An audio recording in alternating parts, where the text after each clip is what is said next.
Good morning, ladies and gentlemen. By my time, it's exactly 11 a.m. So we're in Africa, but it's no Africa time. Welcome to the 2021 edition of the NBA Annual Lecture Series. My name is Jide Benson.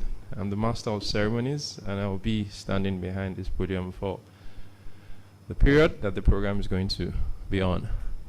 I'd like to respectfully request that we please put our phones on silent mode or on vibrate. If we can, please switch it off. Thank you. All right.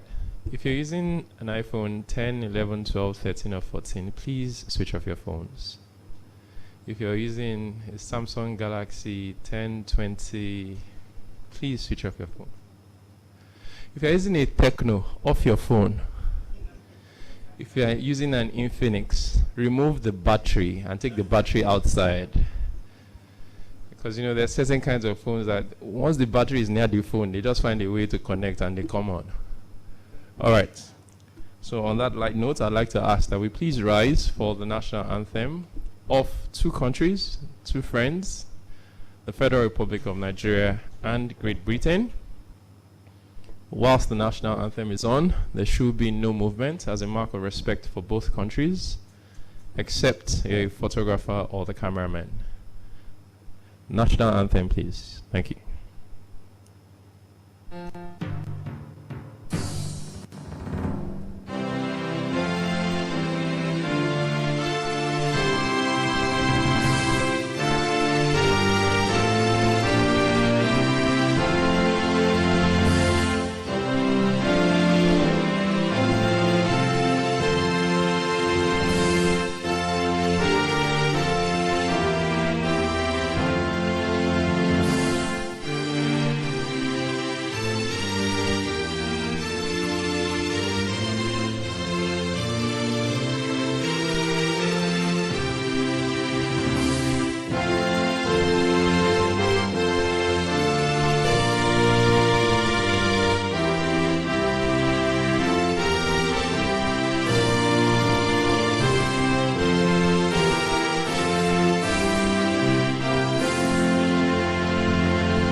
Thank you. You may please take your seats.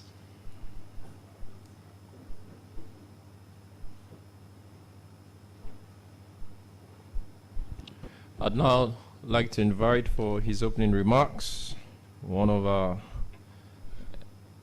seniors, icons, and very respected member.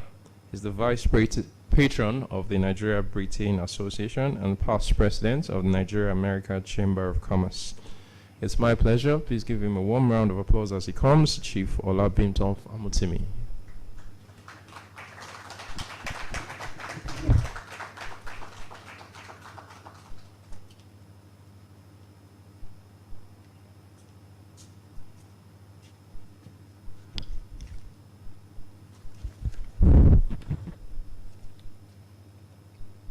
Good morning, ladies and gentlemen. You are all welcome to this, our flagship event of the Nigerian Britain Association. I want to congratulate the president of the association and her hardworking team for designing this project and the team chosen as such. I would want to reduce it to a layman's language, which lay people like me here will understand more. I think what has been designed to be discussed today can be reduced basically to finance, and finance in the sense of foreign exchange. So when you invite Honorable Abike Erewa to discuss, to be the lead speaker here today, what are you saying? You are challenging the federal government, or you are congratulating the federal government for putting a square peg in a square hole? Because if you look at it properly, when you talk about diaspora, you talk about the Nigerian diaspora, you are already saying about cash, because what is the understanding of everybody? The diaspora from Nigeria here is understood by everybody in the business as a source of foreign exchange, call them forex, to Nigeria. Because in reality, one of the most assured sources of inflow of foreign exchange into Nigeria is actually the diaspora remittances. It is interesting, you look at the figures. For years, the remittances from the diaspora people had meant a very serious percentage of the foreign inflow, foreign exchange inflow into Nigeria. And the figures support that. As of 2020, the inflow from diaspora sources was 25 billion a year. By 2021, it is estimated to be 34 billion. That's an increase of 9 billion in 1 year. Can you look at any other source of inflow? The inflow from our total non-oil exports doesn't match the inflow from diaspora remittances. And when I congratulate the arrangers of this something, I congratulate them on the basis that they can see the correlation about the topic they've chosen and the people that they've invited to come and discuss it. So not only is Honorable Abike should be celebrated as a source of mobilizing income into Nigeria by her actions. And you may like to know that in the whole of the world, where the calculation, the statistics come in about inflow from diaspora, Nigeria, the inflow of Nigerians is the highest in the world. That will interest you. That is followed by Pakistan and followed by Canada, of diasporans, sending money home. Nigeria is the leader. And when you look at our panel of discussants today, they all seem to be people who are concerned with mobilizing or managing or affecting one way or the other the funds, the foreign exchange into Nigeria. So you have Folashodun Adebisi Shonubi, who is an executive director of Central Bank. We can't have anything better. Central Bank in addition to everything they have to do with our managing our funds, I think the worst headache everyone has is how much Forex is coming to Nigeria. You have the Deputy High Commissioner to Nigeria, Ben Lewin-Jose. It may interest you to know that he's not just a diplomat, he's an economic diplomat, because one of his highest responsibilities to the British government is to promote trade and investment and bilateral economic relationships between Nigeria and the UK. In fact, there's a department under him, under the Deputy High Commissioner, that their total responsibility is to manage such responsibilities to the extent that, apart from encouraging British companies to come and invest in Nigeria, they also are supposed to manage Nigerians who want to invest in the UK. So you can have somebody better than that.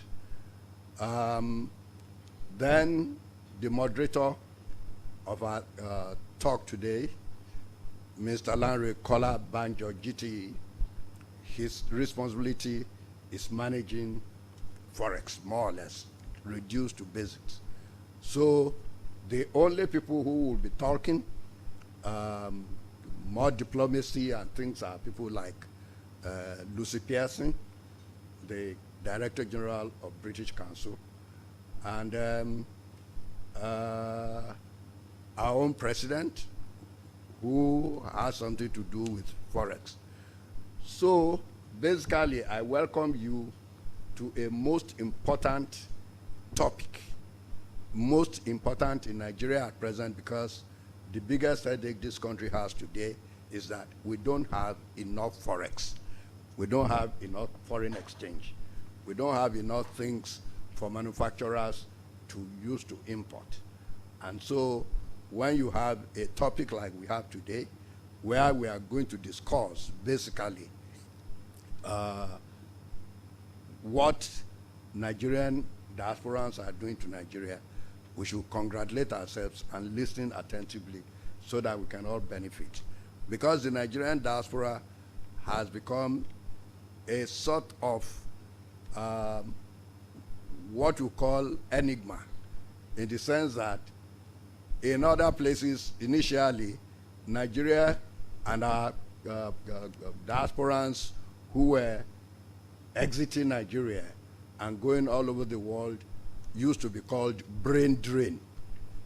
But when you look at it, the economic impact of our export, because one of our biggest exports in Nigeria now is exporting expertise and brainy people. But they go there, they make money, and they send to us, so we are grateful for it. So, ladies and gentlemen, once again, I welcome you to this usual, important something. I want to, in particular, welcome my president, not the president of Nigerian Britain Association alone, but the president of Nigerian British Chamber of Commerce. I want to welcome Mrs. Bisi Adeyemi. Please be. And I'm very happy about this cross, because the two associations have been very, very closely related with over so many years. In fact, I am an honorary life vice president of Nigerian British Chamber of Commerce and a vice patron of Nigerian Britain Association. And I enjoy such cross-fertilization between the two organizations. So once again, I welcome you to this event and trust that you will enjoy it. And please have a good time. Thank you.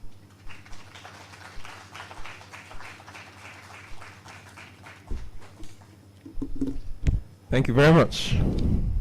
A young old man speaking almost off the cuff, sharing data and facts.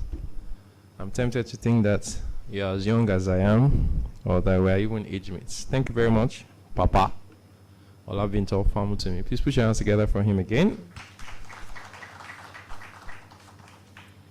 All right. When our first speaker arrived, she was taking a picture with the president of the NBA, and the immediate past president wanted to join them, and then they said, no, it's women only. Am I correct? That's what they said. And then he said something which I've always thought about, that in the not too distant future, men will be the one clamoring for gender equality. Or what do you think? I mean, we have the president of Nigeria British Chamber of Commerce here. It's a woman. The president of Nigeria Britain Association, it's a woman. About 3 or 4 months ago, we were celebrating 8 women who are the helm of affairs of the financial services industry. They have shattered the glass ceiling. So there's no ceiling anymore, right? They've broken the tables, they've scattered the legs, they've thrown everything away. And then we have the first person who is chairman of Nigerians in Diaspora Commission. It's a woman. So men, start to brace up. And last week, it was International Men's Day, and the whole world was quiet.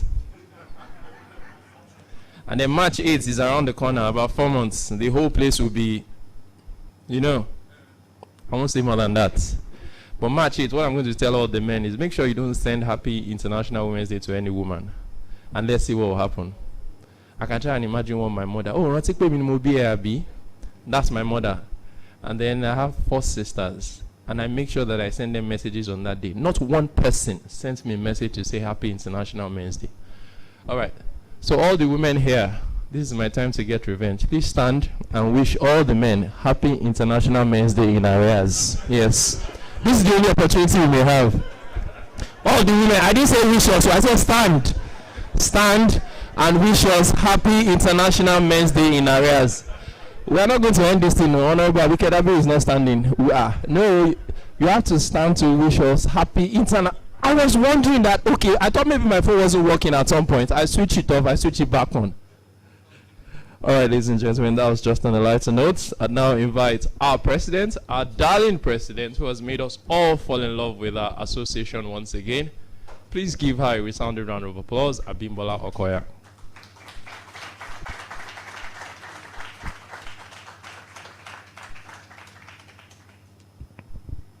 Thank you so much. Thank you so much, Chief. I was actually at a program yesterday where I was with the different diaspora, heads of diaspora. Now, there was an argument because in the UK, well, with some of the people I spoke to, they actually feel that maybe the remittance coming from the UK might be even slightly, or from abroad, it might be higher than the funds coming from oil revenues, while we are arguing that, it's probably the reverse. So there's that ongoing debate going on now. And it was interesting because I was in the middle of that debate yesterday. I bring you warm greetings from the UK. I just arrived this morning to be here for this program. Yesterday, our ambassador, His Excellency, submitted the credence to the Queen from Nigeria, and it was really important that we were represented there with him. We celebrated with him, and we also celebrated his birthday. Congratulations once more to the ambassador. So good morning, distinguished ladies and gentlemen. This program would not have happened without our partners, so I need to start by recognizing our partners. We have Tangerine Life, Skip,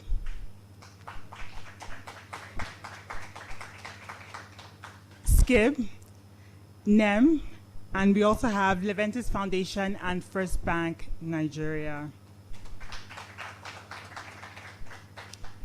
On behalf of our patron, Pa Akintola Williams, our vice patrons, Catherine Lang, who is the British High Commissioner to Nigeria, Chief Famtimi, you've already heard from him, Chief Anyaku, and Phil Hall, members of the council and members, I would like to recognize and also welcome our speakers and our guests of honor. We have the Nigerian ambassador to the UK, His Excellency, Ambassador Sharaf Tunji Ishola. He's joining online, and I also met up with him yesterday, and he sent his warm greetings to the MBA and people present here today.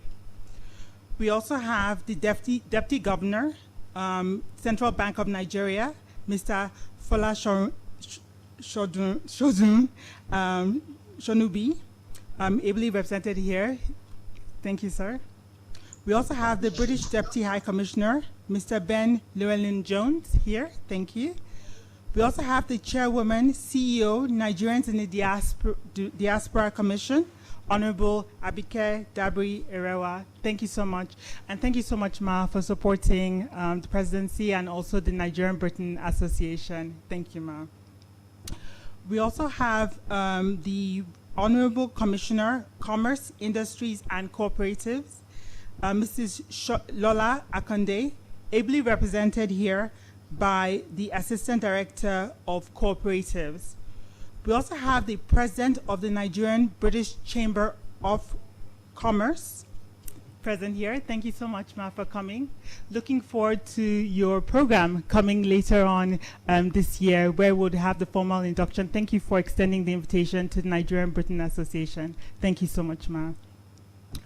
We also have the Director General, British Council, and also the Madam Vice President of the NBA, Lucy Pearson, who would also be joining us and being part of the panelists here today. We have Head of the International Settlement Guarantee Trust Bank, Lanre Kola Banjo. Thank you so much for joining us here today. We have representatives of Lagos State Employment Trust, and also thank you so much, distinguished ladies and gentlemen, members of the media, including TVC, that are present here. You know, in Nigeria, you have to make sure that you call and you recognize your dignitaries, and I hope I did justice to that with one hiccup there. Apologies, sir. Okay, so at the beginning of this year, in April of this year, to be precise, when we had our annual general meeting, the Nigerian Britain Association made history after over 52 years of existence, where they voted their first female Nigerian president and also the youngest president to the association as president. And it's been a roller coaster ride since then. After that program, what we did is that we had a strategy session with the members of council, and we also shared it with the members of the association. And in that, we came up with something that we call the big idea. And the big idea pretty much is the blueprint that has a strategy for the NBA going forward. And I just want to quickly share that with you so that you understand where we're coming from and where we're going, and why this topic, focusing on the diaspora, is very critical for us. Next slide, please. Okay, so I'm really just going to take you through the general outlook of the big idea. I'm going to go into the objectives and targets, and then go through where we are till date. Next slide. Okay, so I think you need to understand the vision of the NBA. What we are looking at is actually fostering relationships and friendships between both nations, Nigeria and Britain. And this is very key, especially through cultural exchange, where by the time we understand and embrace both cultures, we're able to harness sustainable relationships for the common good. So what we're looking at is also empowering the next generation of leaders, and we're doing that through empowering them through programs such as this and other initiatives that we supported, as well as building true friendships. And as you can see on the screen, this just pretty much outlines who we are, our vision, our mission, and our core values, in which we share with you. Next slide. Now, as I mentioned earlier today, we had the election, and from that election, we found that succession planning is very critical for the sustainability of any organization, including the NBA. And after the election, there are some key words that came about, such as inclusivity, diversity, empowerment, and agility.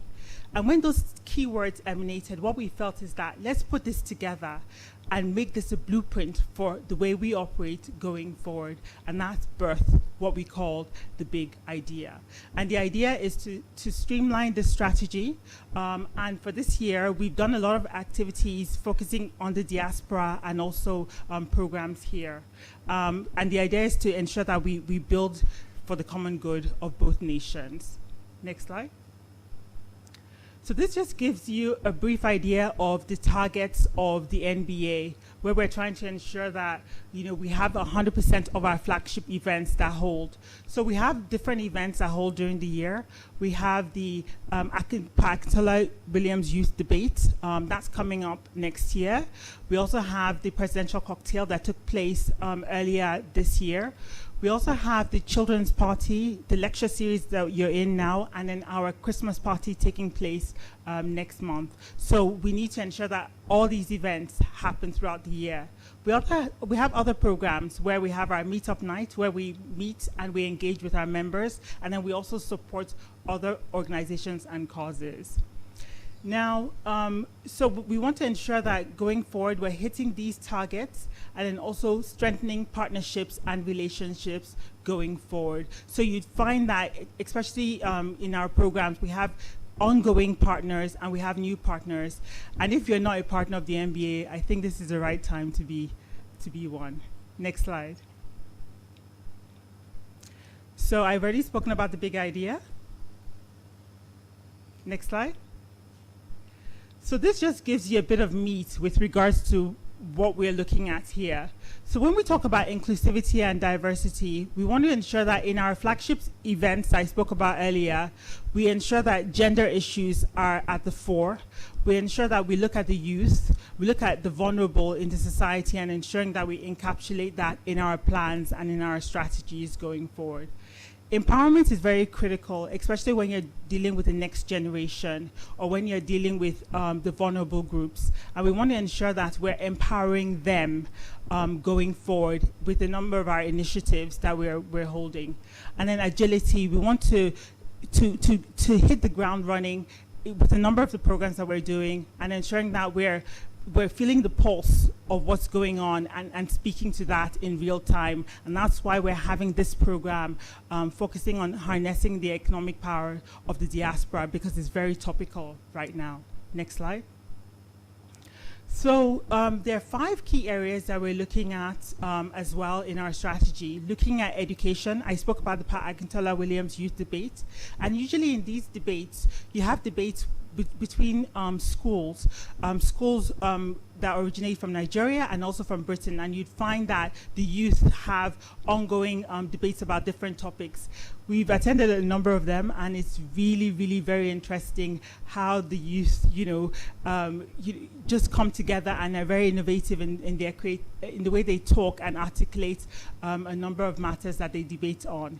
Economy, that's very key for us, and that's why we're having this program here today. Youth and gender, as I mentioned earlier. Humanitarian, we support a number of causes. One is the Sugar Limb Foundation that provides prosthetic limbs to youth with disabilities, and then also culture and entertainment. We've done a number of programs with the Lagos Theatre Festival on this. Next slide. So we have different membership categories and also partnership categories. I spoke about that earlier. We also have the head of our membership committee. Piyush, can you raise signal? Okay, fantastic. So there are different categories for different members. So we have the youth memberships, we have the individual membership category, and then we have the corporate and special partners categories. So if you're not a partner of the MBA, it'll be good for you to speak to Piyush, who's the head of our membership committee, and then he can see ways in which you can fit in. Now, one key thing with being a partner is that it opens you up to our network. As we said, we're bridge builders, so when you have access to our network through social engagement such as this, it can help you in terms of aligning towards your own objectives. These are some of the benefits stated here on the slides, and then there are much more as well. Next slide. So I wouldn't take so much of your time, but I would like to encourage you, if you're not a member, to please consider the NBA as a good membership platform. And for existing members, this is nothing. We have so much more to come, and I hope that you're enjoying the journey so far. With regards to the economic power of the diaspora, it is very topical, and it's something that is spoken about even in the UK amongst the diaspora there. As I mentioned earlier, I was with the diaspora community yesterday, and it's a very vibrant community where you have the diaspora leaders, you have diaspora youth, you have the medical associations and various associations there. And they really want to build that bridge between here and there, because some have been there so long and finding it hard to translate to come back, while some are supporting their families from here. And in Nigeria, you'd find that a lot of businesses and individuals also want to invest abroad, and they want to key into the right networks. So this is really an interesting topic, and it's also a very topical topic. Thank you so much, everyone, for joining, and looking forward to the deliberations today. Thank you.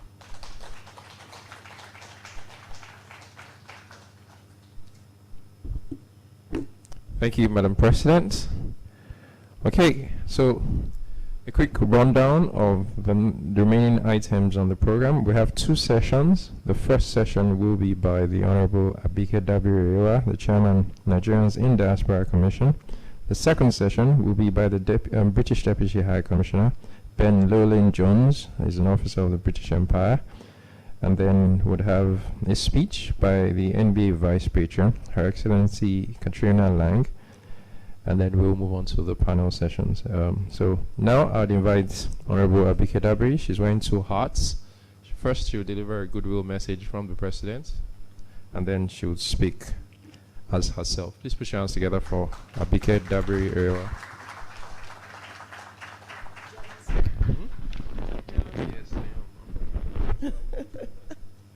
I said he's a jealous man. He happens to come from my constituency, Ikorodu.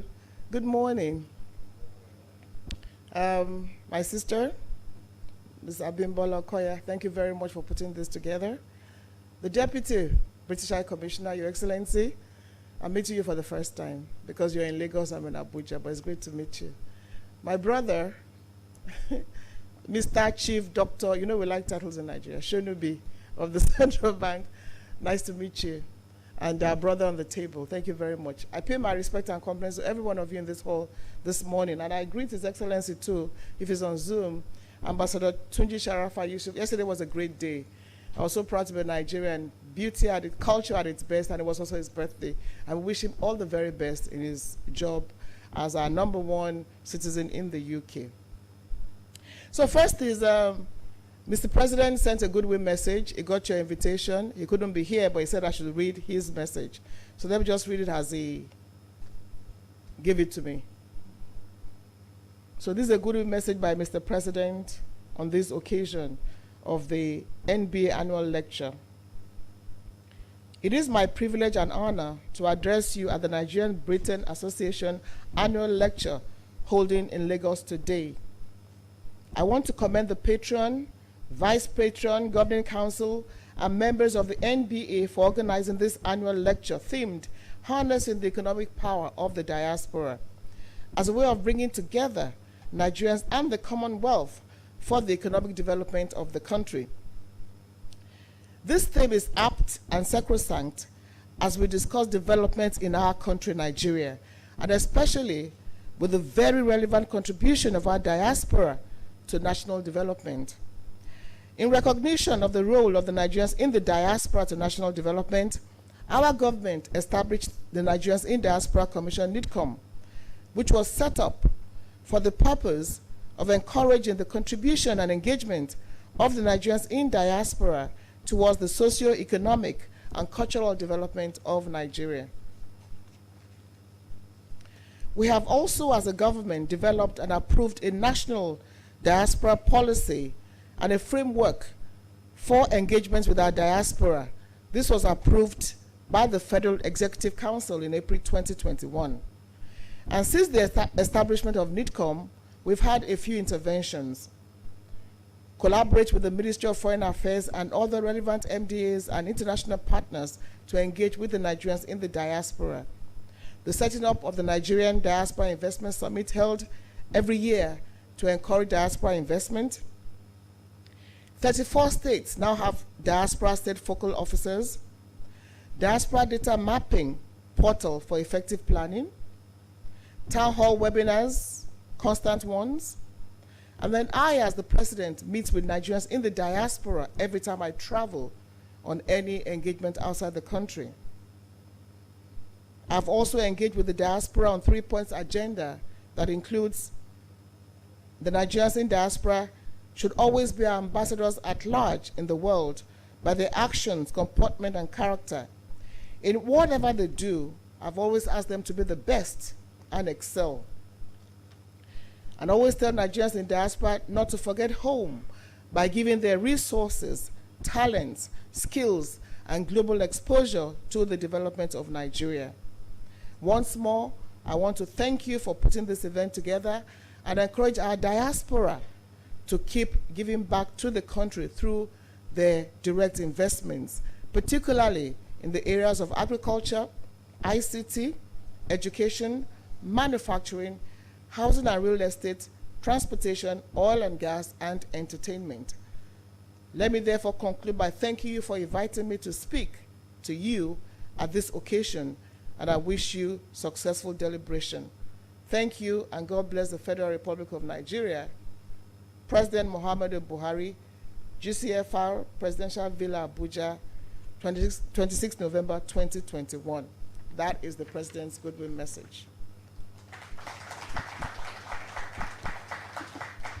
And for the MC, you know, we're still scratching the surface. One day when we stand there and see a woman and say, Bimbola Okoya, President of the Federal Republic of Nigeria, then we'll be getting there. So we're still, you know, still trying to rise. So thank you very much for inviting me, and I think this is a very critical topic, which I'll try to look at, harnessing the economic power of the Nigerian diaspora. One is we're dealing with, we say we have about 17 million Nigerians abroad. We're not sure. It's just an estimate. But I believe that it can be less, it's even much more than that. So that's why we have set up a data portal to actually have the exact number of Nigerians abroad. So I believe that we have the highest number in the US, and of course in the UK, Europe. But we're not even talking about Africa. In Cote d'Ivoire alone, we have 3 million Nigerians in Cote d'Ivoire. So I think this is even a rough estimate of our people abroad. So we're looking at 17 million Nigerians, but like I said, we're still working on having at least close to accurate data of where we are, what we're doing, and the kind of skills that we do have. And I think, as my sister has said, it's amazing. And when I say this, I mean it. It's factual. What Nigerians, you know, we have a publication which the president referred to, 660. We wanted to put together just 600 Nigerians excelling as Nigeria turns 60. We couldn't even stop. It's amazing what Nigerians are doing all over the world. And I don't think any country in the world, at least a developing country, will have those kind of skills and knowledge. I mean, you're just so proud to be a Nigerian. So you just ask yourselves that if your people are excelling everywhere in the world, how come our situation is like this? The best doctors are Nigerians. I'm sure the Deputy High Commissioner knows that, and you all know that, all over the world. He's nodding. Can I see that nod again? Everywhere in the world. In America, 70% of the Association of Black Doctors are Nigerians.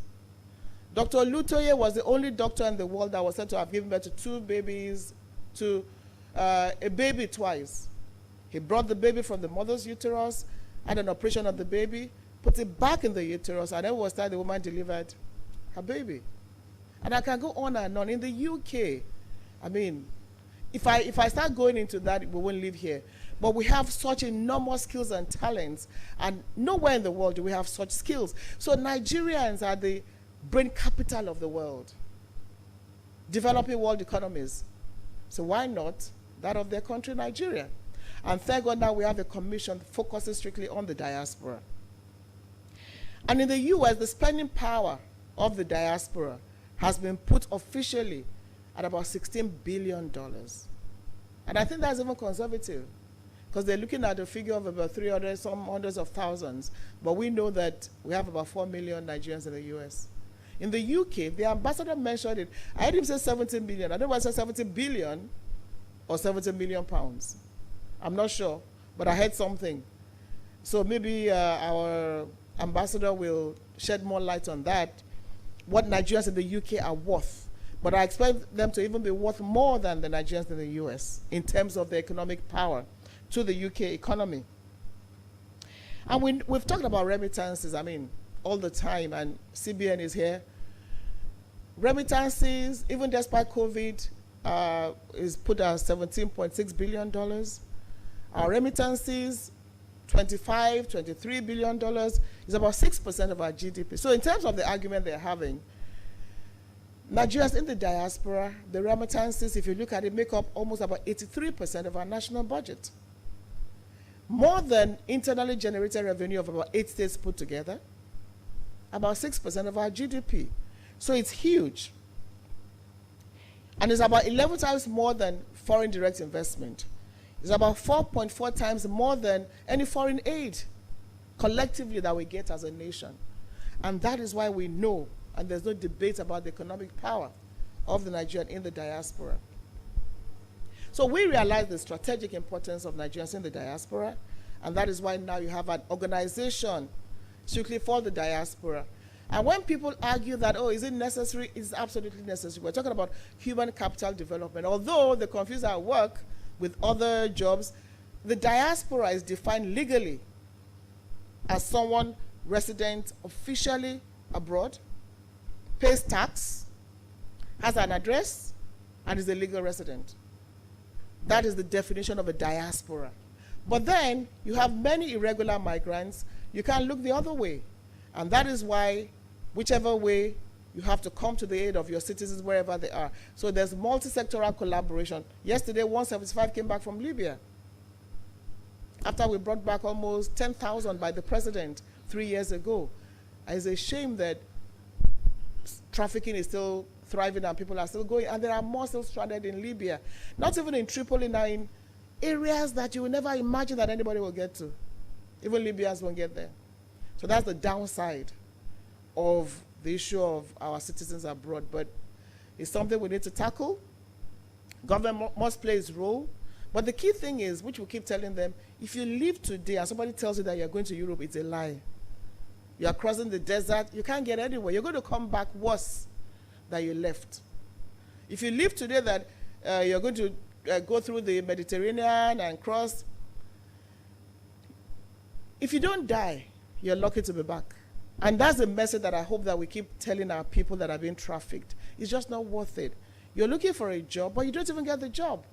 Then you're dehumanized, and then you come back worse than you ever met. I see them all the time, and I know the trauma that they've gone through. The girl who came from Lebanon, one of them said to me, I'd rather be selling guguru under the bridge than go on these dangerous journeys anymore. So from remittances, what we're saying now is the diaspora is an economic factor. There's no doubt about it. But where do these remittances go to? They go into basically helping, supporting families, helping your family, helping those here. And in some cases, some of the money is just going to pockets. So you find that the person, your brother that you've been sending money to, actually went to marry a second or third wife, rather than put it to what you sent him, and we get those complaints. So we must have a structure where Nigerians in the diaspora can properly invest in the country. So the stage we're in now is that you are an economic factor, you must be an economic factor, an investment factor. So one of the things we have done is we have set up the Nigeria Diaspora Investment Summit. So we just had a very successful one last week, and we had Nigerians in the diaspora come from all over the world to see where they can invest in. And I'm so proud of what we achieved. And a lot of them are already coming back to invest in, particularly agriculture, real estate, ICT, education, and the food business. So we hope that as we provide that platform, it grows bigger. The Nigerian diaspora needs to know that we can trust you and we can work with you. And a lot of them had been wanting to do this thing, but they didn't have anybody to talk to. Now they have the Diaspora Commission. And we're glad that we're, in 2 years, engaging with our diaspora abroad. So it's one thing to remit the money. It's another thing to have a proper investment. And that is why we believe that the diaspora could have pooled investment platform. So we're working on having a diaspora investment trust fund. Imagine 1 million Nigerians abroad, just with $100 or £100 together. And so we're putting this in this particular investment. It will go a long way. So that's the next stage. We're working on that, and I believe we will succeed with that and get the diaspora to have an investment platform. We have the Diaspora Day, July 25 every year. It's been on for 16 years. Even I didn't know that. But then we want to make it the National Day for the Diaspora. We've had the second edition under NITCOM, and Nigerians are getting more encouraged to come home and see what they can do. And a lot of them, in fact, during the Diaspora Day, a lot of them came from the UK, and they did amazing things in terms of philanthropy and charity to people in need. And they also, looked into investment opportunities. In fact, they looked particularly at housing. So that is therefore the diaspora. It's important to access crucial information, such as semi-skilled, for the semi-skilled, skilled, and highly skilled professional in the diaspora. Information is critical. So if they have the information, they know where they can go to, what they can do, and how they can do that. And NITCOM is trying to provide that. So we're trying to go as digital as we can in that regard. And then it's important that Nigerians in the diaspora, and through your organization, we can encourage them to have small businesses, joint ventures, pulled together. I know somebody from Canada who came home. He set up a laundry business. He started with 25. Today he has 75 people he's employing. Imagine, we have 1, 2, 3, 4, 5, 10, 20 of them doing that. The diaspora will also be creating jobs in the Nigerian economy. One of the guys who attended our summit last year got investors into his business. He's now one of the biggest in agricultural produce, Ologsin. He gave his testimony. There's a chap who started from Ibadan. He came to our summit. He's now exporting cocoa, and he's now doing coffee in Rwanda. So there's so much the diaspora can do, but they need platforms working with you to be able to provide that information and that platform to make it happen. And I want to thank people like your organization, NBA, NDDF. We have the NDDIS in the UK. Even before NITCOM, we had Nigerian diaspora groups who have been coming together. For instance, how do you bring businesses from the diaspora in the UK to Nigeria? NDDIS is there. Falabi Andu, also Nigerian British Association. And we continue to encourage them. We have them from Canada, UK. And then the professionals. MANSAG in the UK is an association of Nigerian medical professionals in the UK. Now, they are working with their colleagues in America, CAMPAD in Canada. There's another one in Africa. So we're saying that you all can pull yourselves together and come and give something back home. So what happens is, okay, they work with some of our institutions. You need these services, we'll provide, maybe during the leave or during the time off. And I believe that that, again, will revolutionize a lot of things in our medical sector. Here in Lagos, the Ruth Marcel's Cancer Center has been set up. Dr. Elebute spent 24 years of her life in the UK, and she felt the need to just come back home and do something. She took a big risk. Today, she has set up one of the best hospitals anywhere in the world. I was there. People are coming in from outside Nigeria to go to that hospital. And I was there. I saw them. They even spoke to me. So imagine we keep encouraging that kind of, because at the end of the day, this is home. At the end of the day, spend all your years abroad, you're still coming back home. What kind of home do you want to come back to? And that is why the economic power of the diaspora cannot be ignored and should be encouraged. 17 doctors have come home to set up their hospitals here. I visited 3 in Abuja 2 weeks ago. And one of them is a cardiologist. He also has equipment that we go abroad for, but you don't need to anymore. So we pull all this together, encourage them. What they want from the CBN, for instance, we want a diaspora intervention fund, and I'm glad you are here. You are shaking your head, Mr. Oshonubi. For instance, a medical doctor wants to set up his practice here. You can have a moratorium for a few years, so at least set up, You're bringing equipment of about $300,000, $600,000. So a little bit of support from government is what we need to work with for government to, make it easier for them to be able to do their businesses here. For instance, the doctor I spoke about, I know she's going through some challenges, but we work around it. So it's important to also encourage them to do all these things back home. And then another critical area is housing, where we try to ensure that as you come to set up, we make life easier for you. A lot of them, and I'm sure you all know that, send money for houses to be built, they end up not seeing anything. So we have a diaspora housing program for them. We're working with FHA, we're working with states, 34 states now have focal diaspora persons. So you want to invest, you're not coming to Abuja, you're going to Ekiti or Yola or Ondo, to invest. So connect you directly with the state rather than, so that has, broken down some of the bureaucracy. So I think that again has been very encouraging for the diaspora. So in terms of housing, how do you own your own homes directly? And that's why we had the Diaspora Housing Fair too at our last summit. And the news was very, very encouraging. So finally, the issue of harnessing remittances is important as we have this conversation. How do we harness these remittances into generating capital flow, productive investments for the growth and development of small and micro enterprises, which will in turn create employment? So the diaspora economic power, how do we ensure that it's translated and it's practical in the Nigerian economy of today? That's what we all need to work together to do.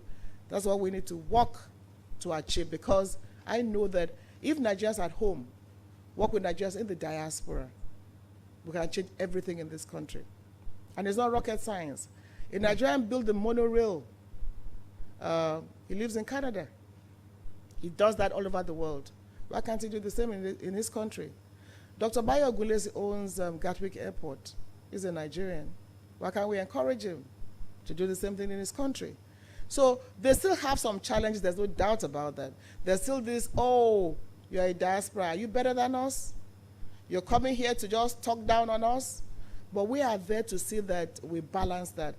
There was a doctor who came, wanted to give equipment at the hospital here. They rejected him. The man said, oh, you want to take my job. We shouldn't have that kind of attitude towards our brothers and sisters coming in to do things back home.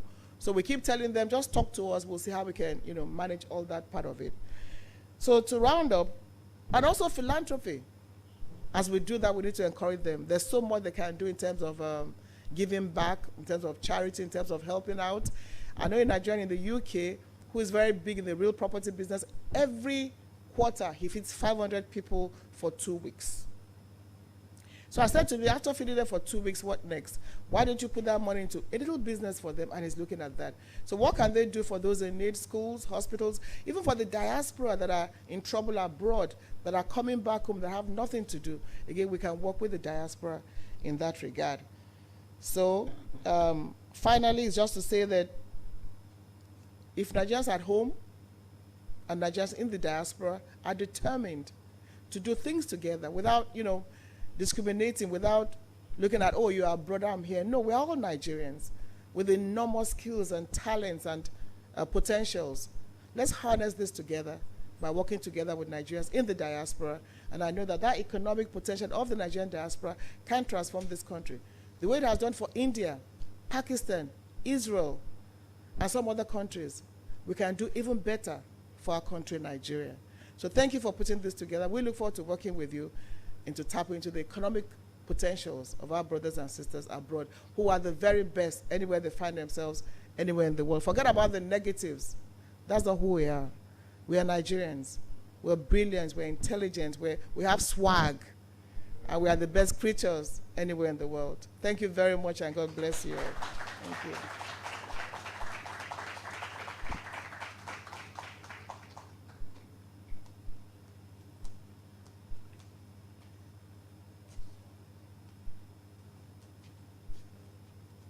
Thank you, Honorable Abike Dabiri, representing the President, and of course herself.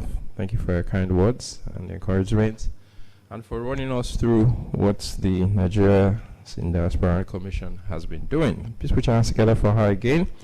I'll now invite the next speaker, the Deputy High Commissioner, Mr. Ben Llewellyn Jones. I'm not sure that many of you saw me go into him time and again. I needed to get their middle name because one of the most, one of in my career as an MC, one of the things I battle with the most is how to pronounce people's names.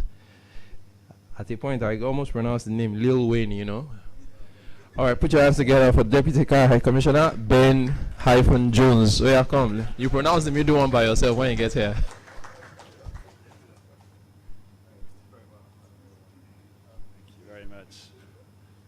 Thank you very, very, very much. And I will do formal protocols in a minute, but my full name is Ben Llewellyn Jones. It's very difficult to say, even if you're British. My full title is Ben Llewellyn Jones, OBE, but of course in Nigeria, OBE is a name. So many people think I've been given a Nigerian name as I come to Nigeria, and maybe I have, I don't know. so I've been greeted in many ways. Ben-Jones is a good one. Ben Llewellyn Jones is a good one, and sometimes people just say, Chief Obi, how are you? And I say, I'm not yet a chief, that much is true. It's a real pleasure to be with you. My name is Ben Llewellyn Jones. I'm the British Deputy High Commissioner. I'm based in Lagos, and I will speak to the topic in a moment. But really, just firstly to President Abiy, thank you very, very much, not just for this, but for the excellent drive that you're giving to the MBA. Honourable Abike, it's the first time we've met, but not the first time we've communicated. It's a pleasure to be in your presence and to hear all of the enthusiasm, but also drive that you're bringing to the diaspora. BC from the MBCC, we've got your own inauguration. It's next week, I think, isn't it? Yeah, that's right. I'm looking forward to that, and indeed, really, really appreciate not just the energy, but the practical effect the MBCC has to connect the UK and Nigeria and the business community. Chief Binton, who could forget you? It's impossible, and quite rightly, because you're such a force of nature across the piece, and I appreciate all of the effort you bring. And to the various friends, colleagues from Lagos State Government, from the Central Bank, and from the media as well, it's just a pleasure to be with you. So with that, all protocols observed, I'm sure I caught enough, and those I didn't, I apologize to. I'm based here in Lagos. I've been here for 1 year, but from 2014 to 2017, I lived in Abuja and worked for the British High Commission in Abuja. And my role there was different. I was covering the politics of Nigeria, which is more than a full-time job. But it took me to 26 states across Nigeria, not all for very long, but from Borno in the northeast to Port Harcourt in the south, via Abia, Imo, Kwara, and obviously to Lagos. I think the only region of Nigeria I didn't really feel I managed to get to properly, although I did go there, was the northwest of Nigeria. And even though a visit a few days is just a partial impression, it gave me a real both appetite for, but also understanding to a degree of the diversity of Nigeria and Nigerians. And so for me, coming back to Nigeria for the second time and being based in Lagos, I take that with me, and I see my role very much as to support, as Chief Binton said, trade, investment, economic development, and across Nigeria, not just in Lagos, not just in the southwest, though I'm very keen to do it anywhere, to cross Nigeria. I'm also a parent with 2 young children. My children at St. Saviour's here in Lagos, which is an excellent school. And my son, particularly, who's 6, has picked up a slight Nigerian accent, which often comes out when he's feeling most animated and most aggrieved about things, to be honest. But generally, he's enjoying his time here, his Nigerian friends, as is my daughter. And I'm enjoying exploring Nigeria again myself, Nigerian food. Although that's pretty spicy for me, but I'm learning. So today the topic is about harnessing the economic power of the diaspora. And I'm going to talk around that topic. Perhaps a few controversial things, we'll see, but really try to be practical, because I think that's really, really useful both to those here in this room, but also to those who are joining online and are from the diaspora themselves, and that's good. And I think there are people joined online. There must be, exactly, yes. So really good to be able to speak to all of the audience in that way. I'm going to talk about what the opportunities are. I'm not going to be naive, because anyone choosing to invest or doing business in Nigeria has to be kind of clear-eyed, and I think that's really, really important. And I want to be realistic and encourage investment and help people to take that kind of step. And there are opportunities, and there are plenty of them, but the key thing I always say to people is walk towards them with their eyes wide open and committed to making it work. And taking that step into Nigeria is when you take firmly and confidently, and you keep walking, but you have to do it with your eyes wide open. Nigerian diaspora is definitely a living bridge between the UK and Nigeria, but it is a very varied group, and I'd like to just kind of break it down in my experience of it to give a sense of how different parts of the diaspora could do, are doing different things. So, how I come to experience the Nigerian diaspora in the UK, which is the second largest African diaspora in the UK, actually. The largest is from South Africa, and Nigeria is the second largest. Our understanding scattered across the UK with a large percentage in London, but throughout the UK, I think Birmingham, particularly Scotland as well. You've got an experience. You find Nigerians across the whole of the UK. I'm from Wales. I quite often come across Nigerians here who've studied in Swansea and Cardiff, often university experience. And I think Nigerians constitute the largest percentage of foreign students going to the UK. Of course, they come back. Most often they do. But that is, again, an experience that they keep with them. So firstly, I imagine in this meeting we have people who are dual nationals and who travel frequently to and from Nigeria. And for them, Nigeria is a very, very familiar place. They don't feel particularly absent from it. They may live in the UK for kind of months of the year, long stretches, but they're very connected, they're very Nigerian. And the word diaspora feels a little bit odd when you talk to them. And I remember talking to one or two people and said, of course you remember the diaspora. And they kind of smiled as if to say, well, what does that mean? I'm here, I'm Nigerian, I'm there, I'm British. What does it mean? And I think it's reasonable for them to say that, of course. So it just feels a bit odd for them. They come and go so often. Diaspora is a slightly kind of distant description. Many of those people are doing business in Nigeria. They're traders, they're investors, they're looking for opportunities.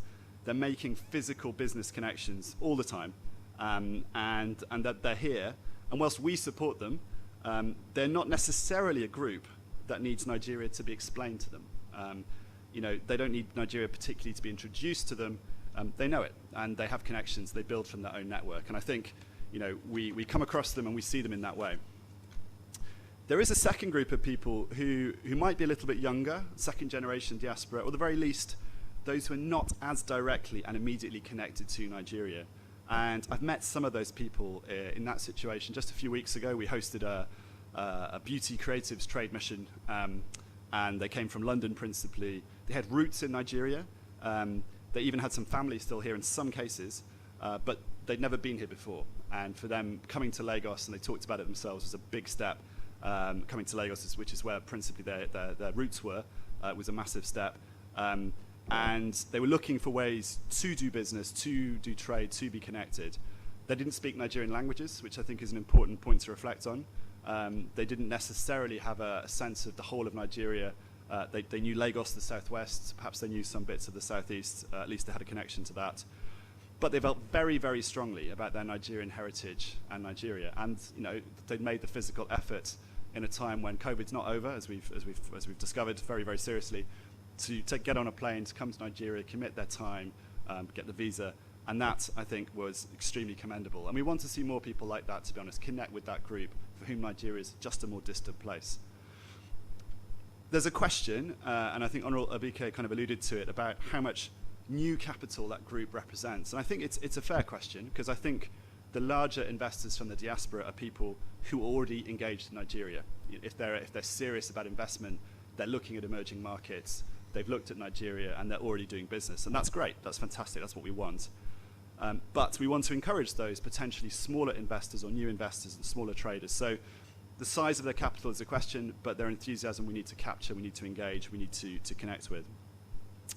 We also need, though, to be honest about how transformative that group can be. I think in terms of new business, new capital, it could be massive, but it may not be. And I think we need to accept that. And for them, I think, and we'll come on to it, some of the conditions around doing business in Nigeria, if they change, would make a huge difference to how transformative they and others could be. But key thing is we find business partners for them to help them enter the market, to help them scale in the right way, whatever the kind of size of their business is, to show them investments that are real, which they can have confidence in, and to help them to, as I say, walk into Nigeria with confidence and clear-eyed. I think that's very, very important. Now, as part of that, I think existing investors and businesses matter. They are the ones that are most likely to expand. So actually, us connecting people to people doing business here, I think is critical. They've got good lessons on patience, on trust, managing through uncertainty, how to show success. They can also talk about these issues of scale. The largest businesses in Nigeria can weather the storm, of course they can. Smaller businesses will find that more difficult. They can ride on the high waves, but they're going to find it more difficult when they come to the dip. So what's the scale of the business coming in? What's the scale of the Nigerian diaspora business in the UK? what does somebody who wants to invest, and I met somebody in this space in tech, do? It depends what they've got. It depends what they're prepared to do in terms of risk. Let's find the right business partner, the right investment opportunity for their scale, for their risk appetite. And that's why I think organizations like the Nigeria-Britain Association and indeed the Nigeria-Britain Chamber of Commerce, but also the British Business Group, can be instrumental in helping these diaspora members to find a way in Nigeria and to do business. They can help patiently just think through the opportunity, find the right partners, and answer the question, I want to do business in Nigeria, but I don't know where to start. Where is the right place and for me? Now, I said I'd be controversial, so, well, we'll find out how controversial I'm going to be, but I'm going to make a point that not everyone likes to hear, which is around remittances. So all groups in diaspora, the ones that are most connected, and also, to be honest, the ones that are perhaps a little bit more distantly connected, tend to be engaged in sending remittances from the UK to Nigeria, and I'm sure from the US to Nigeria, from Cote d'Ivoire to Nigeria too. I think that's a very good point. Now, in December 2020, I was carefully getting ready for Christmas, my first Christmas in Lagos, and I was alerted to the fact that point-to-point electronic transfer of remittances was no longer possible. And by that, I mean companies like TransferWise, now called Wise, Azimo, couldn't take pounds in the UK and provide Naira in accounts in Nigeria simply. And that decision was taken extremely quickly. I think it was on a Friday, and by Monday, maybe by Saturday, in fairness, it was about by Monday, Tuesday, you couldn't do it. Now, it doesn't mean remittances stopped completely. I didn't say that, and we know remittances still flow, but that stopped completely. And I think for many people, that was quite a shock. It was quite a blow, to be honest, because for a time they've been able to use legal, transparent, electronic, regulated space to do and send largely small amounts of money, $100, $200, not kind of massive flows of capital, but small amounts of money, which make a significant difference to people paying school fees, hospital fees, paying for school uniforms, and supporting families in real time. And we know, those of us in this room and those online, how COVID has made all of those things more difficult. It's been really difficult here, it's been difficult across the world, but in Nigeria, it's been very difficult for people to meet some of those basic needs in a way that they want. So it is really, really important that remittances flow. And I've discussed this with His Excellency, the Central Bank of Nigeria Governor, and we agree absolutely the flow of remittances, the flow of foreign exchange is critical. So I think, what we need to do is look at ways in which we can move past having to open dollar accounts in Nigeria, which is one of the solutions people have had to do, which isn't immediately available to everybody, let's be honest. Move past having to kind of move physical cash and dollars from one place to another, which is risky. We're all aware of the security challenges in Nigeria. I, speaking personally, am not very comfortable picking up large amounts of dollars and moving them from one place to another. I wouldn't do that. I wouldn't recommend others do it right now. To find the simpler, the legal, the technically proficient, the electronic means of moving cash from one place to another. And we're working with the Central Bank of Nigeria on that, and we're very committed to finding solutions to the very reasonable challenges that were raised around how those swap companies operate. And they are reasonable challenges, but I think we do need to find solutions, because for so many people we know in the diaspora, we know of, they may have continued to send money, but they may not have continued to send it in a way that made them comfortable and probably didn't make the authorities here comfortable. And I think we need to find a way to get everyone back in the same space and make that flow of money, that flow of remittances, as valuable, as transparent, and as meaningful as Honourable Abike has mentioned, because it really is. So that's one potentially controversial point. The second, I think, for me, is another big change. Well, actually, before I come on to the second controversial point, another big change that can make a difference on remittances, which is entirely positive and absolutely brilliant, is the move by the CBN to allow licenses for two new mobile money providers, Airtel and MTN. I think that is amazing. I honestly, neither of these companies are British, by the way, just to be really clear, so I have no vested interest. I don't own shares in either, nor would I. I just think mobile money and the experience of mobile money for people who are receiving and managing and moving small amounts of money is transformative. We've seen this across Africa particularly, but not just. And what we've seen, I think, is that particularly the larger mobile phone companies, the telcos, who've learned from that experience other places, can do this really, really well, really transparently, can meet the kind of, again, reasonable concerns that central banks have, and quite rightly, and can make people who are never really going to have a bank account, or at least at the moment can't have a bank account, get into a financial space, receive financial products, receive money, and spend it.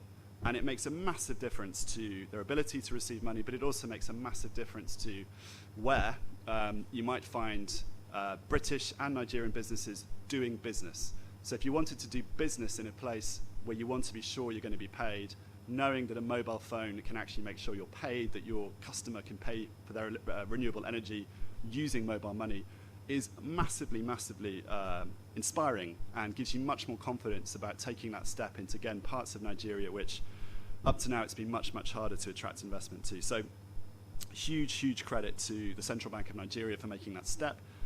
And we are very much keen to support, and we have lots of experience from the UK side, from the UK Overseas Development Assistance, in how that step's taken again well, and how the kind of assurances that need to be in place are kept in place. So the second point, which is a bit more controversial, is around where I see real possibilities for diaspora members to play a role in encouraging the conditions for investment. And I think that is absolutely fundamental.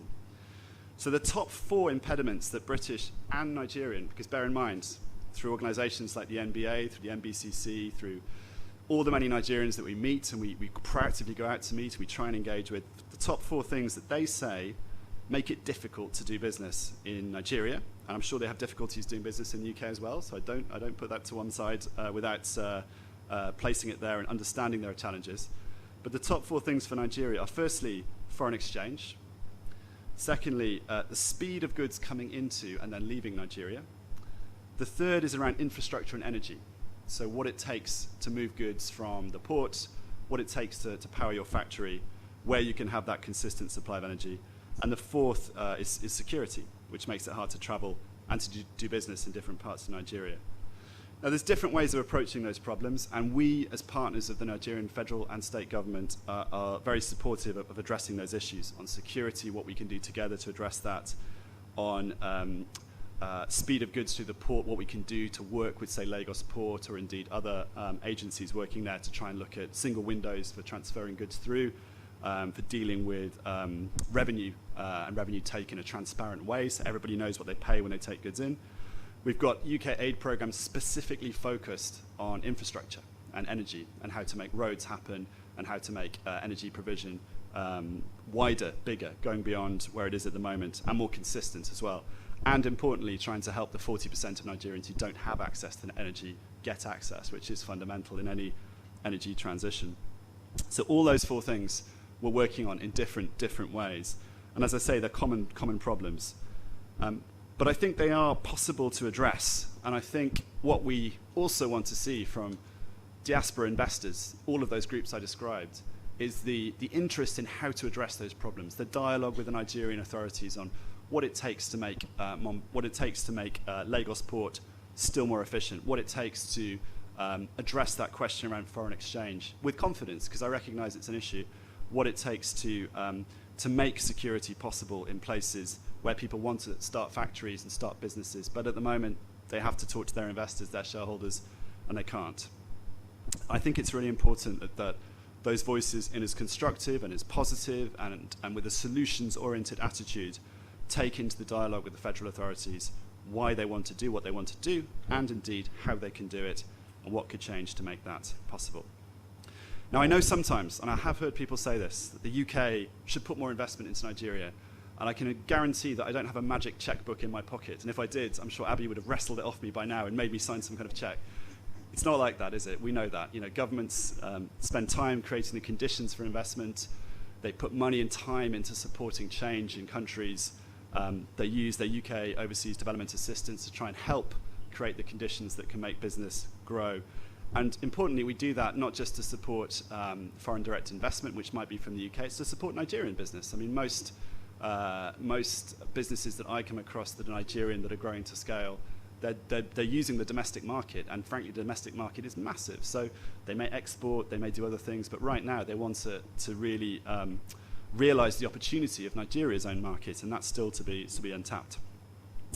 So I think it is really, really important to reflect on that. But it is also true that foreign direct investment levels into Nigeria are at a record low. And that's not just British, not just Chinese, it's everyone. I don't like that. You know, I don't like quoting that and suggesting that's fine. It's not at all. I want to change it. It's partly a consequence of COVID. It's partly a consequence of the other things I've mentioned. But I think it's really, really important that together we try to, because to attract that new investment as the world we hope emerges from COVID, Nigeria's got to be that kind of competitive business environment where people choose Nigeria and not somewhere else. And it is a choice. And when I speak to investors, they say, I want to put my money into an emerging market. I've got Nigeria, I won't list off the others. You tell me why Nigeria. And I have to argue with them and persuade them. And I do that, I try. Sometimes I succeed. But to make that argument as easy as possible, we should make Nigeria's market as competitive as possible. So, I hope not too controversial, I hope positive as well, because I really feel very passionately about attracting investment, attracting new investment to Nigeria. I see the diaspora in Nigeria that is already invested in doing business. They're here already. They're coming back and forth. You say the word diaspora to them and they're not quite sure what you mean because, they're Nigerian, they're British, they're everywhere. It's fantastic. And they're in business meetings. They're having an excellent role to play. I'm really glad they're so accengaged. I see the diaspora that's discovering Nigeria, and I welcome them too.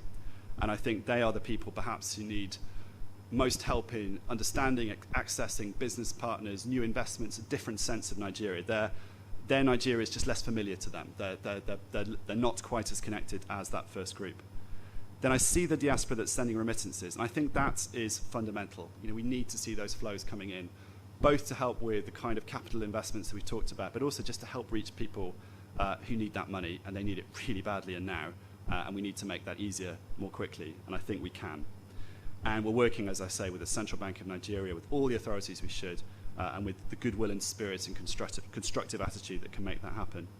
And finally, I see the diaspora that can help make Nigeria more competitive as a place to invest and do business, because conditions here can be more favorable than elsewhere. We know the size of the Nigerian market. We know the huge potential and actual effect of the human capital of Nigerians. We know the opportunities that are there, and we know how the market can grow. It's not an accident that 2 mobile money licenses were issued in Nigeria. Those companies want those licenses. They see the market. They know how exciting and how important it is. So really our job is to try and realize that, make that happen, do what we can, working with the diaspora to that end. And someone said to me, what is the capital of Africa? And I said, well, if Nigeria is the capital of Africa, like Lagos is its beating heart, but the important thing about the heart is it spreads through the body. And we need to make sure the investment coming into Lagos, which is great, is getting outside of Lagos and having the kind of effect we know it can.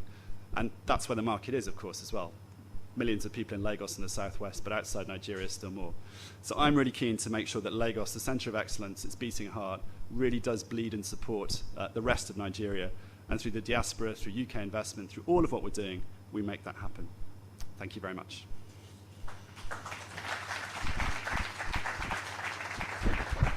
Thank you, Ben-Jones. And now we'll quickly take a goodwill message from Katrina Lang, and this is going to be virtual. Are you ready? Shoot.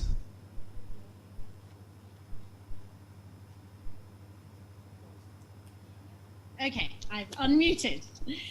It's fine. Greetings, everyone. Please let me stand on the existing protocol. It's a great pleasure to join you today just to say a few words.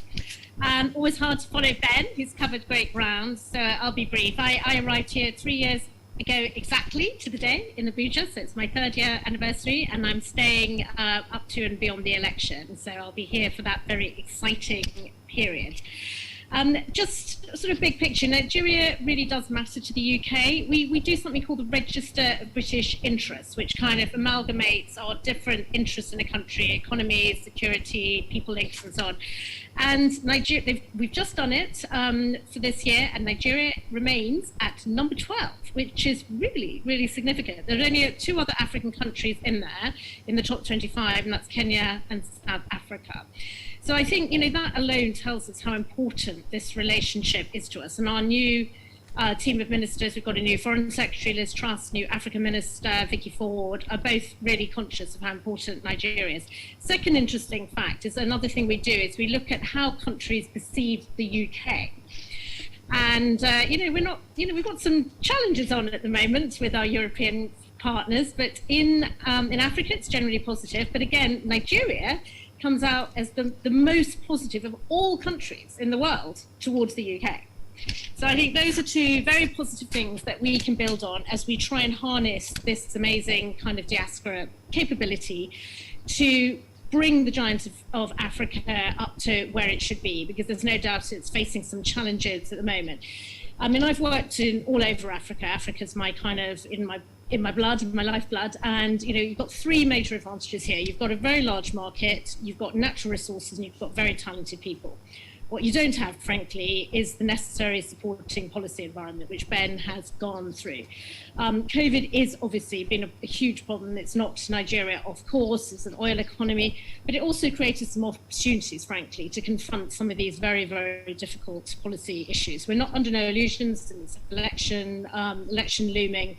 There probably won't be radical policy reform, although there may be some. So the fuel subsidy issue will probably need to be tackled if Nigeria is going to be able to manage its fiscal balances in the election. But Ben's gone through the top 4 policy issues, and those need to be tackled to harness and enable not just diaspora investment, but investors who are already here. We've been very focused on oil and gas. The UK is underperforming compared to others. We are starting to look forward. ICT is already growing faster than oil and gas, so that's obviously a huge opportunity for us. There's education links. British Council is here, Beth Bruce is here. We've got fantastic education links that we need to build on. And we've got, there's business around culture and sport, which are huge for us. And Joshua, Marjo Toje, the Nollywood and so on. So there are very big opportunities in the growth sectors, and I hope many of that second category perhaps of Nigerian diaspora that Ben mentioned, the younger ones who don't necessarily have the links but have the ideas, and those links into those new emerging investment opportunities, we'd like to see to harness those. So to wrap up, I am a Nigeria optimist. There are huge challenges. Economic shock of COVID has created massive challenges for Nigeria. The security situation across the country is looking bad and is partly linked to COVID, because COVID threw 5.5 million people into poverty. And guess what? They've turned many of them to a life of crime. But new economic opportunities will deal with at least some of the security challenges, the criminality element at least, that Nigeria is facing. We need the country to stay on track up to the elections, certainly to stay together. And we hope the next election will be a step forward for Nigeria as the biggest democracy in Africa. A good election in itself will give a lot of confidence, I think, to investors and some of yourselves.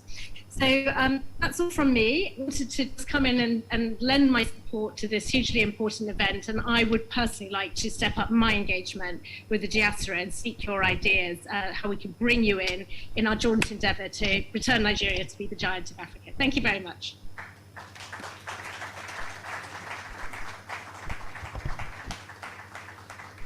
Thank you, Katrina Lang. Okay, now I would have done this before her, but because she was on standby. So when Ben Jones was speaking, he said his son attends St. Saviour's, right? And that his only concern is that his son is developing a Nigerian accent, right?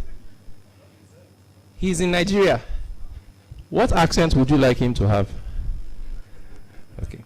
Let me tell you why you shouldn't have a problem. Nigerians living in Nigeria have British accents.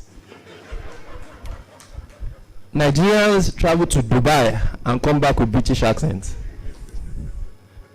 So you have no problem at all. Trust me. We have a problem. All right. Just so you know, put your hands together for him once again. And now the panel session will start. Please, can we have microphones on the stools? I'd like to invite the lead discursant, Deputy Governor of the Central Bank of Nigeria, Fola Shodun Adebisi Shonubi. He'll be joined by Lucy Pearson, who is Country Director of British Council and Head of International Settlements at Guarantee Trust Bank, Larry Kolabanjo. And the moderator of the panel session is the Head of Corporate Finance and Strategy at Noble Self Capital, Gafar Udubote. Please put your hands together for him. Please, can we have microphones for them, or would they be doing this without? Okay, thank you. So the panel session will run for 15 minutes. By my time, it's 12:28. So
sorry, Gafar, sorry to interrupt you. Please, can you do that from here while they're trying to fix it, please? Thank you. Hello.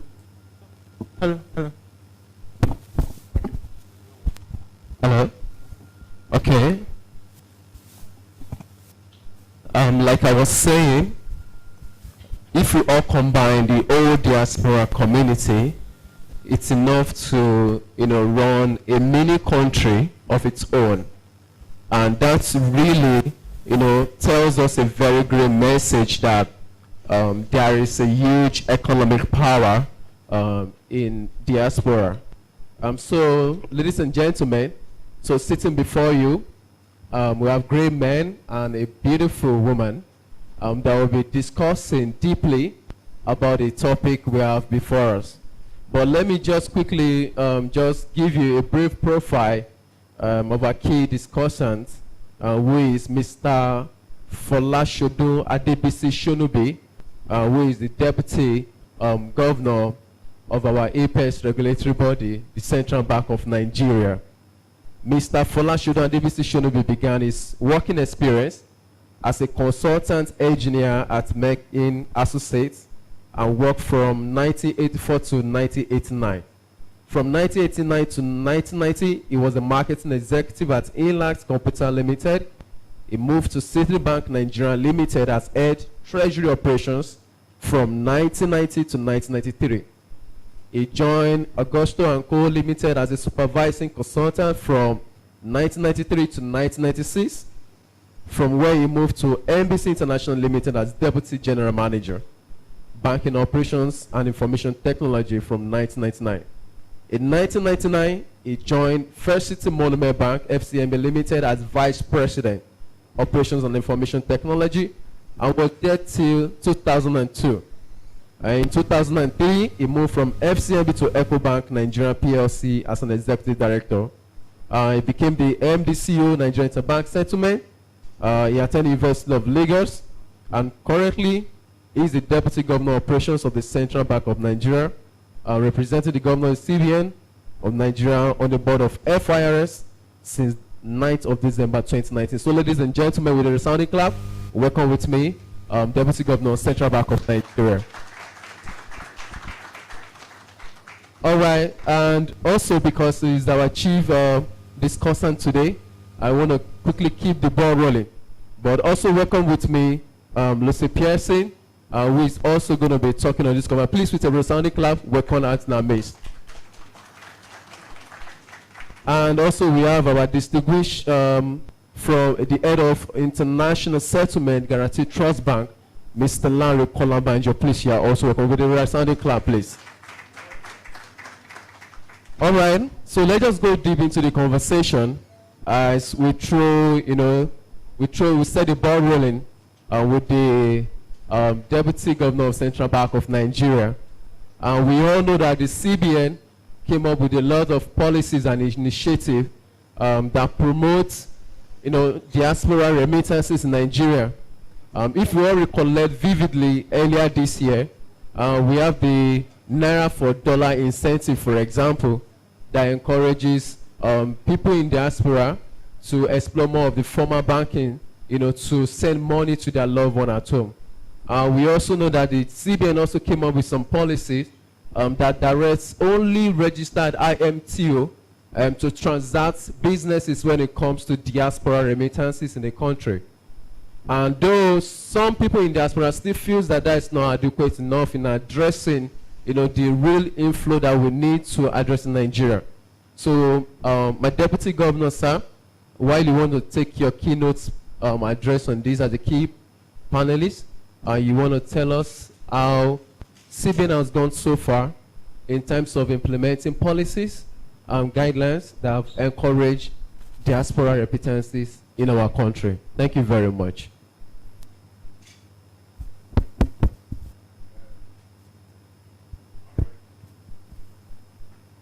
It doesn't seem to be, okay, brilliant, sorry. First, good afternoon. And Madam President, thank you very much for having me here. So observe.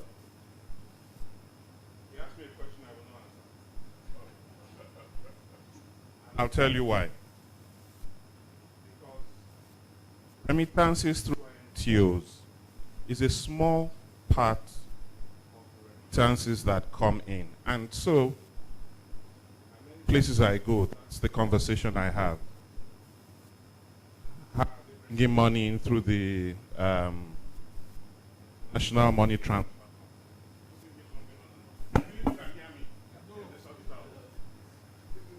Hello? I don't know whether it's where or not,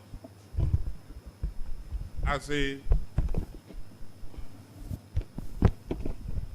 as a percentage of remittances, those that come through the IMTOs, it's actually quite small.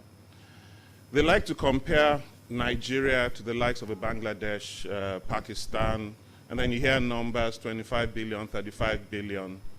But when you look at what comes in through the IMTOs, it doesn't add up to 25 billion, it doesn't add up to 30 billion. Because remittance is a broad term for funds flow. And the type of funds flow differ. And if you understand the basis for the funds flow, then it's easier for us to encourage it to go through. So, which countries have the biggest population in the world? China, India. Where do they sit in the remittance figures that are thrown up by the World Bank? They're not high up there. But that doesn't mean investments don't flow. So there are two basic things that would drive flow of funds into a country. And I'm talking about this from the looking at people who are in the diaspora. It's either emotional or economic. Emotional means my father is there, I have some attachment, I feel I belong. And in some ways, we're all from the diaspora. I come from Ijebu-Ode, it's a few kilometers from here. I don't go home often. If I have money to invest, I won't invest it there. Because the opportunity and the returns may make more sense here in Lagos. So we need to think about it. What would encourage them? If it's emotional, then we need to bring them with things that will talk to their emotion, that would encourage them. I won't build a house in Nigeria for myself if I was living outside, unless I had the intention of coming here to stay, or I was building it for my parents. So when you look at Pakistan and Bangladesh, a lot of their people in the diaspora are on the Arab continent. And they don't stay. The culture there, the practices and the laws do not encourage them to remain after a while. So logically, I must prepare myself for going home. And the only way I can do that is with the flows. For our own people, which is similar to what you find for the Indians and the Chinese, it's the reverse. We actually go to countries where we expect to make home for a while. And so we will invest in those countries because that's where we're going to call home for some time. So for you to get me to invest in Nigeria, it has to be attractive. And those are the conversations we need to have. If it is not attractive, you can't appeal to my sentiment for an economic decision. So have we seen improvements in the flows coming in when we did Naira for dollar? Yes. Are those the flows we're talking about? No. They've increased, but they are not that important in the scheme of things when you look at quantum of funds that are possible. Are monies coming in that are not classified under that? Yes, because when we look at the flows in general, there's still quite a bit coming in. Now the question is, are those flows permanent or transient? We see a lot of flows, even from people in the diaspora, that's transient. We bring in money, we invest in something, usually in the capital market, on the money market, and then it goes out. When it's going out, it's going to go out in quantums more than came in. So is that what we want to encourage? The answer is no. Would we like to see it? Yes, but encouragement is the ones that would help us grow. So what has happened with Naira for dollar? Very nice things. Should it be what we're focusing on? No. That's why I said I don't want to answer the question the way you have put it. But in summary, we need to encourage by understanding the opportunities that are here and communicating. Information is one of the biggest issues that we have. We use the exception to explain the rule. The people who have come and set up that we hold up, there are 1,001 others that have tried it and have failed and have gone back. So what's the issue that allows those to succeed to succeed? How do we multiply it so that more people will succeed? Lastly, diaspora remittance is one direction. Diaspora economic involvement is both directions. So let's not get carried away with remittances.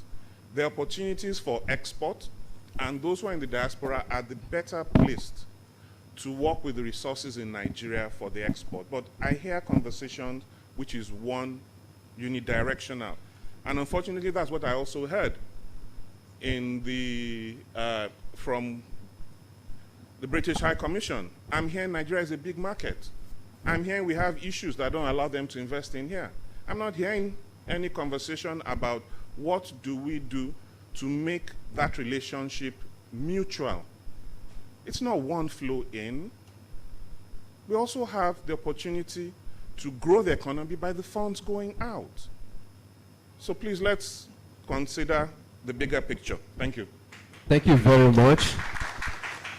That was quite brilliant. One of the key things is how do we make investment very, very attractive, and also looking at the economics part of the diaspora engagement. Following Q on that, we all agree that the CBN has quite been so big in determining the flow, both the macro and the micro direction of the economy, and the economics surrounding diaspora investment or diaspora and engagement in Nigeria is kind of something phenomenal. And that will just take me to talk to Mr. Larry Kolabanjo, who is the head of internal settlement at GDB. I was just looking through the internet recently, and I saw the World Bank report that was titled Recovery COVID-19 Crisis Through a Migration Lens. A brief that was released earlier in the month, which shows that the remittance inflows to sub-Saharan Africa returned to growth in 2021. And it shows that remittance inflows, it's kind of like 6.2% when you look at the sub-Saharan region. And we all know that in 2018, the remittance inflow in Nigeria was 24.3 billion. We also listened when the Honorable Abike also emphasized that. And even in 2020, it dropped to 17.21 billion. Now, as an expert in this field, and I'm so sure you have all the data at your disposal, it's quite important for us to review and analyze the trend. What is it being like? What's the trend in diaspora economics? Because like we all know, the remittance is just a subset of the economics of the diaspora. We also have the cultural exchange. We also have the bilateral trade. We also have even the part of the philanthropy. So what is the trend? What's the trend like? What are we looking forward? We're almost nearing end of 2021. What's the direction for 2022 based on your experience? Thank you. Yeah, so, yeah, so. Good afternoon, everybody. In terms of the banking platform, we basically are the vehicle through which foreign exchange inflows and outflows come in and go out of the country. So it's very important for us to always ensure that we support both legs in terms of being able, in terms of efficiency and effectiveness. So when we look at inflows, for quite a bit of time, our understanding of inflows when it comes to, diaspora remittances was basically monies that we receive via international money transfer operators, the likes of the Western Union, like the MoneyGram. But I think it's bigger than that, because we see other channels through which these monies come in. And just like my deputy governor just said, the money transfer operator business is just one part of the business. When we look at the traditional SWIFT inflows, we see more funds coming from the diaspora into the Nigerian market. And not wanting to, but I think the central bank they don't want to blow their trumpet, but I'm going to put a bit of perspective into what the policy has also done in terms of the money transfer operators.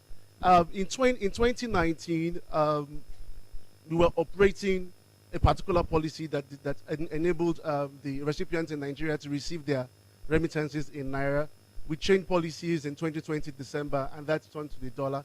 And the CBN, I think it's very commendable, sir. The 5 Naira per dollar, it has helped to encourage more inflows into the country. So what we're saying now is that a Nigerian receives money from diaspora, from his brother, from his sister, $200. We're saying that you can collect an incentive of about 5 Naira per dollar, which actually encourages more inflows into the country. So that's a very good thing. So I need to applaud it. We've seen a lot of money transfer operators, national money transfer operators, as a result of this coming into Nigeria to partner with banks, with our bank, with a lot of other banks in Nigeria, to also increase inflows into the country. So when we look at that space, though it is very small, we have also seen an increase from 2019, 2020, and then 2021.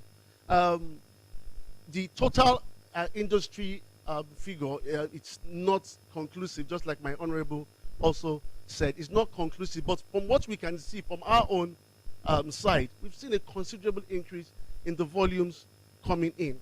Now we look at 2020, we saw the pandemic, and then everybody predicted that there was going to be a very, very sharp drop. But it wasn't that really sharp. It was just about 2.6% drop from 2019 to 2020. So what did you see? We saw Nigerians, being their ingenuity coming out. And just like my honorable stated, Nigeria is the brain capital of the world. All right? What did we see? We saw a lot of millennials. We saw a lot of skilled citizens starting to export their services outside Nigeria.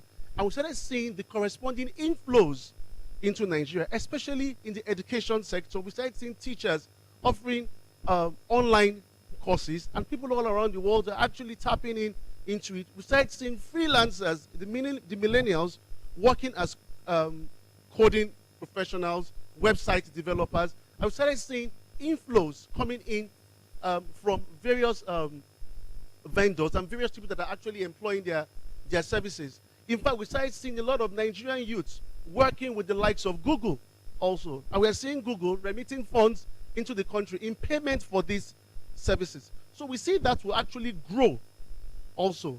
All right, and so if we're looking at investment, and I'll just mention one. So if we're seeing a lot of people coming into Nigeria to tap into our skill, then we also need to invest in education.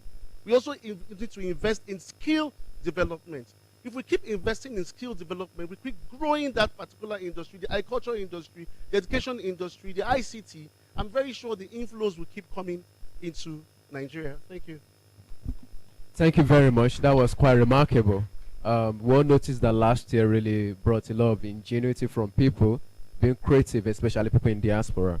I'm still going to come back to you, Lucy, but I'm just want to throw it open in case any member of my audience, especially my chairman president, in case you want to say something, especially Honorable Abikeda Bererewa, something about what the panelist has mentioned, you're quite welcome to say it, because I think one or two questions still going to come back to you. And also, I want to encourage our virtual participants, those people online.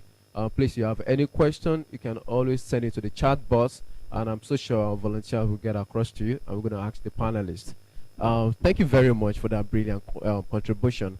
Now, Lucy, I just want to ask you something, something really quick, because based on your experience and your relationship between the various countries, between Nigeria and even Britain, and I'm so sure that you would have been exposed to different best practices when it comes to diaspora engagement and management. And for example, we all know the ideology of the People's Republic of China, the way they see, the way they treat their diaspora. They see as something that they want to start exporting knowledge and contributing back to the economy. So if you can just share one or two from your world of experience, what are the best practices for us to really engage our diaspora? You see what has been done so far by the.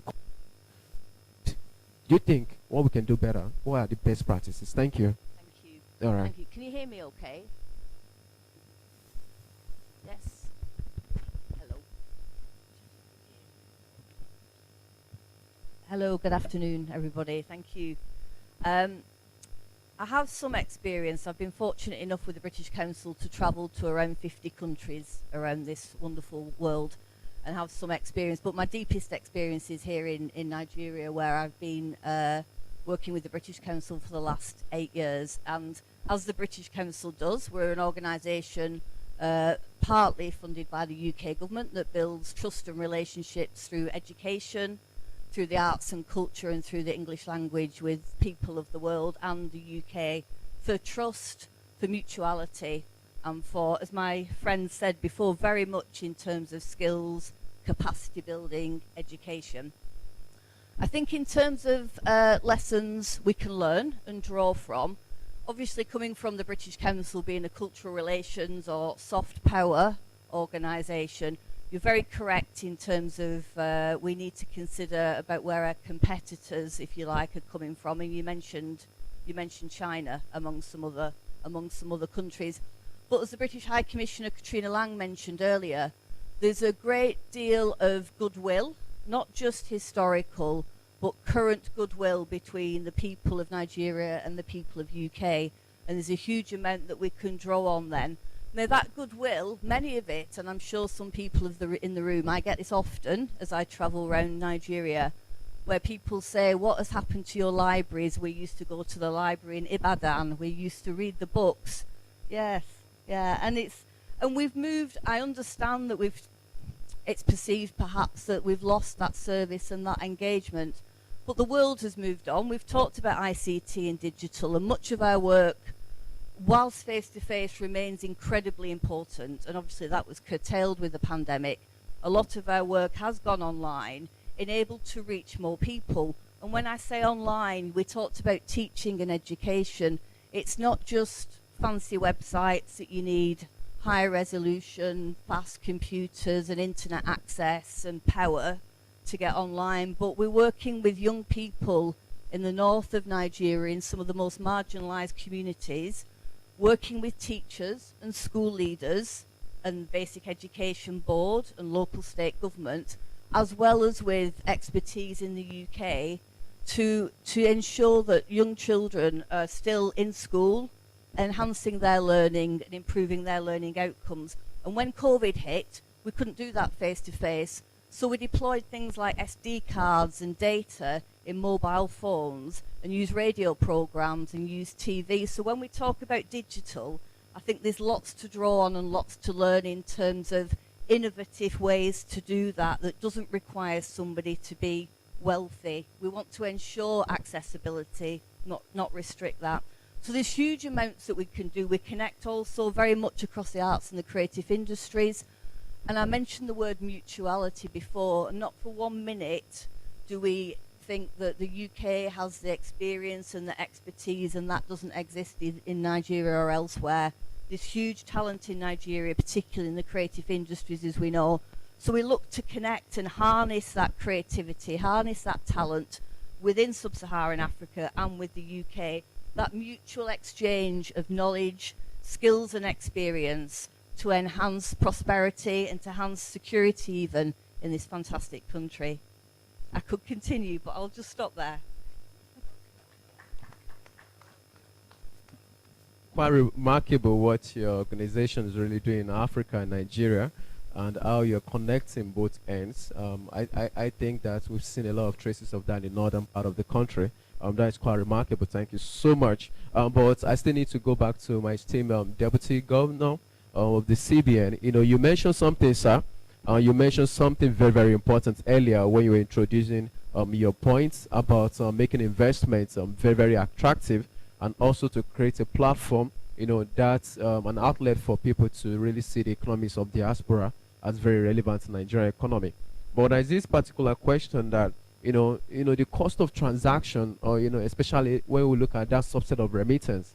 For example, World Bank reported that Nigerians in diaspora spent $2.94 billion to send $34.8 billion to Nigeria between 2020 and 2021.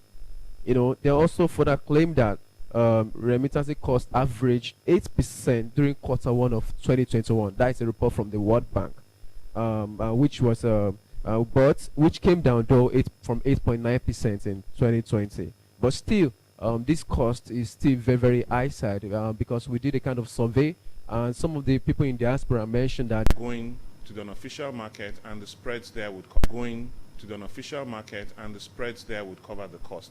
So they were encouraged, so they would complain about that cost. Now we've made it easier for them. We said, go through the official channels and you can still collect your dollar. And what I'd like you to do is go back to them and find out what is their experience, both from cost and from ease. Because now you can do your transfers. Official channel is usually 1.25% maximum, and you still get the dollars here to do what you want to do with. Okay? that was really on point. But sir, you know, a lot of these, like you mentioned, you know, in terms of communication and information out there, I know the commission is really doing, the NIDCOM is really doing a lot in terms of moving information to Nigerians in diaspora. Is there, I'm looking at a point whereby we have a very, very solid handshake between the commission and the APES regulatory on how to make sure that we follow through official channel, and we also see how we can really attract. I don't know if my Honorable Abike Dabirewa, you want to respond to what the CBN governor mentioned in terms of how we have to go through, some going through the informal channel of doing foreign remittances through Nigeria. Okay, Shida. You. Okay, because I noticed. Okay, well, let's finish noting. All right, thank you very much. So, because part of the reason we feel that we're doing this is for us to come up with sustainable solution. Okay, fantastic. All right, that was brilliant. All right, so we all know where we're going to be discussing after, behind the camera after this event. All right, thank you very much, my Deputy Governor. Okay, let me just go straight to my friend, Mr. Larry. We want to talk about, let's look at some of our sectors in Nigeria. And we're talking about the diaspora economics. Like Honorable Abike mentioned, she mentioned some sectors that, you know, the diaspora are really contributing to, that they are creating influence, and they are really moving this economy.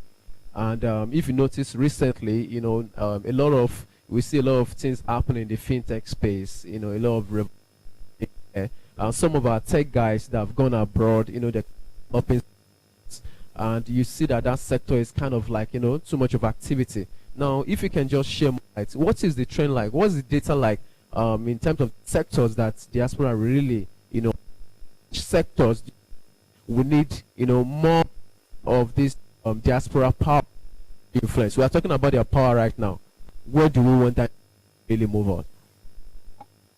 Okay, traditionally, diaspora remittances over time, they constitute more of person to person. So when you look at the data that we have with us, we see more individuals offshore remitting money to individuals in Nigeria. Over time, we started seeing it opening up beyond that, even though it hasn't yet scaled up to the person-to-person remittances. So what we see is that we've seen traction when we come to the ICT. Just like I said initially, that we've started seeing a lot of Nigerians exporting their services, their skills outside Nigeria without leaving the borders of Nigeria, and they're able to earn their receivables in foreign currency. Also, we started seeing a lot of businesses in Nigeria who are also offering their services to other businesses in different countries, and they're also receiving their remittances into Nigeria. And I mean, the Central Bank of Nigeria also supports that. So remittances has gone beyond person to person. We've also seen a lot of people in fashion. We've seen that growing also. We've seen people consulting Nigerians, Nigerian fashion icons in Nigeria, even the small and medium fashion people. We've started seeing them being consulted for various shows and various events offshore, for which they are being paid in foreign exchange. So it's building up. It is not yet, it is still a minute part of the total diaspora remittances and the data in which we have today. But we believe that in no time that will start scaling up also. We did not have that sort of remittances about 4 years ago. We started seeing it building up. And we believe that in the next 2 or 3 years, we're going to see that build up more. So we're looking at the build up, especially at this point in time that a lot of, we've been seeing a lot of data on Nigerians doing jackpotting. And I wish Honorable Abike, okay, she's not on seat. So there's a question from our online platform concerning that. And then there's a, let's say from here, from our Zoom platform. Someone said, I'm considering listing my company on the Lagos and London Stock Exchange. How should I interact with the British and different regulatory authority to facilitate investments in our shares, and on which exchange in London or Lagos? Can somebody answer that question? Is it something somebody that is interested in listing on the London Stock? If the person is asking over here, he doesn't know what he wants to do. Thank you. Okay, so that's the feedback to that person. I guess the person can just probably go online, check Google, and probably send us an email. We direct the person to the right channel. All right, thank you for that. All right, so back to you. We want to do two things. We know that we have a Nigeria diaspora, and recently we noticed that even in the UK, the tax, was recently increased, and some activities, some Nigerians are saying that, because they are doing their businesses in the Britain, in the UK, and bringing some of the funds in over here. So, what the policies that are protecting, some foreigners, especially Nigerians in Britain, is this so conducive for them? What's the economic like for them? And I know a lot of people want to relocate to the country, because of the situation at home, but still they still feel that not really plans for them over there. So how are we economically? Thank you. I'm not sure if you can hear. Yeah. Okay. Okay. It's okay. Oh, okay. Thank you. I am the head of the British Council, which is a cultural relations organisation, so I'm not really best placed to respond to that question. But I think colleagues in the room and people online, I'll perhaps refer you back to the speech that my friend and colleague Ben Llewellyn-Jones, the Deputy High Commissioner, made, who pointed out a number of challenges around ease of doing business, which we were all listening to, so I don't need to repeat. But I think those challenges, from my limited experience in this area, talking, as you've mentioned, to Diaspora, and particularly actually UK universities that want to come to establish themselves in Nigeria. It's very much those issues that Ben mentioned: security, ease of doing business, investment, even the difficulties of establishing a company and an entity in Nigeria with the Corporate Affairs Commission. So all those areas, but again, not my area of expertise as a cultural relations lead, I'm afraid.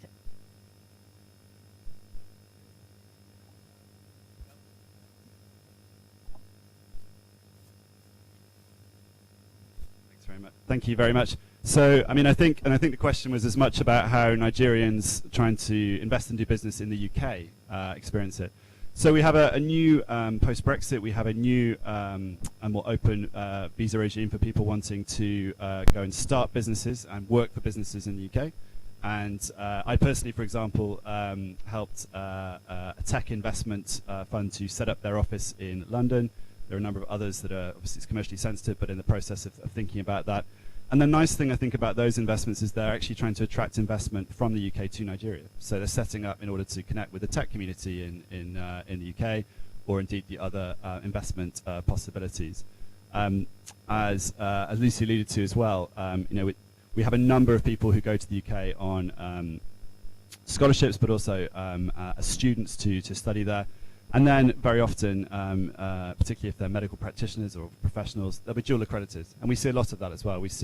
I know people often say there are too many Nigerian doctors in the UK. My wife actually, her midwife was Nigerian, so I can speak to the importance and value of Nigerians in the UK. But very often people, they come both ways, and they spend time in the UK and Nigeria. And again, that's still more possible than it was. So I'm sure when it comes to exports, there are challenges, and some of those challenges, for example, are around the standards of product, particularly agricultural products.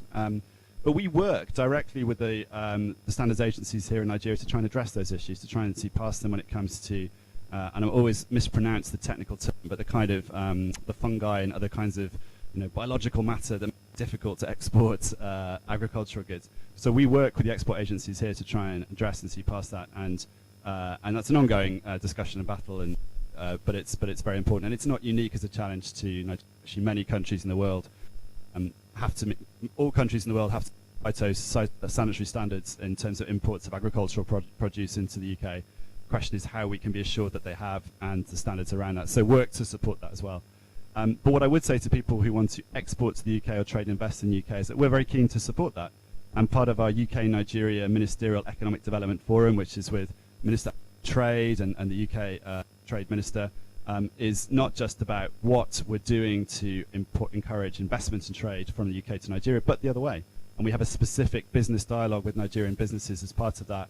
We invite everyone in this room and in this virtual room to join that if they wish, where they can raise their concerns, their issues, and frankly also talk about their successes in exporting into business in the UK.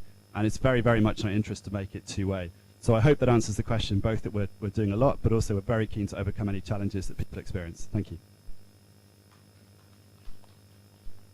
All right. Okay, that was quite commendable information for interesting people who want to do business in the UK and how you can navigate the old terrain in the UK. I think that's quite a good information. Sorry, my Deputy Governor, before I throw this place open for people to ask questions, I just want to ask you, for us to create a very, very enabling environment for economics of diaspora, for us to really work, for us to create a kind of a system that we can all be proud of, that is working especially in managing diaspora engagement. What do you think we need to put in place, sir? Thank you. Okay, so I think the starting point is to recognize the issue is not diaspora.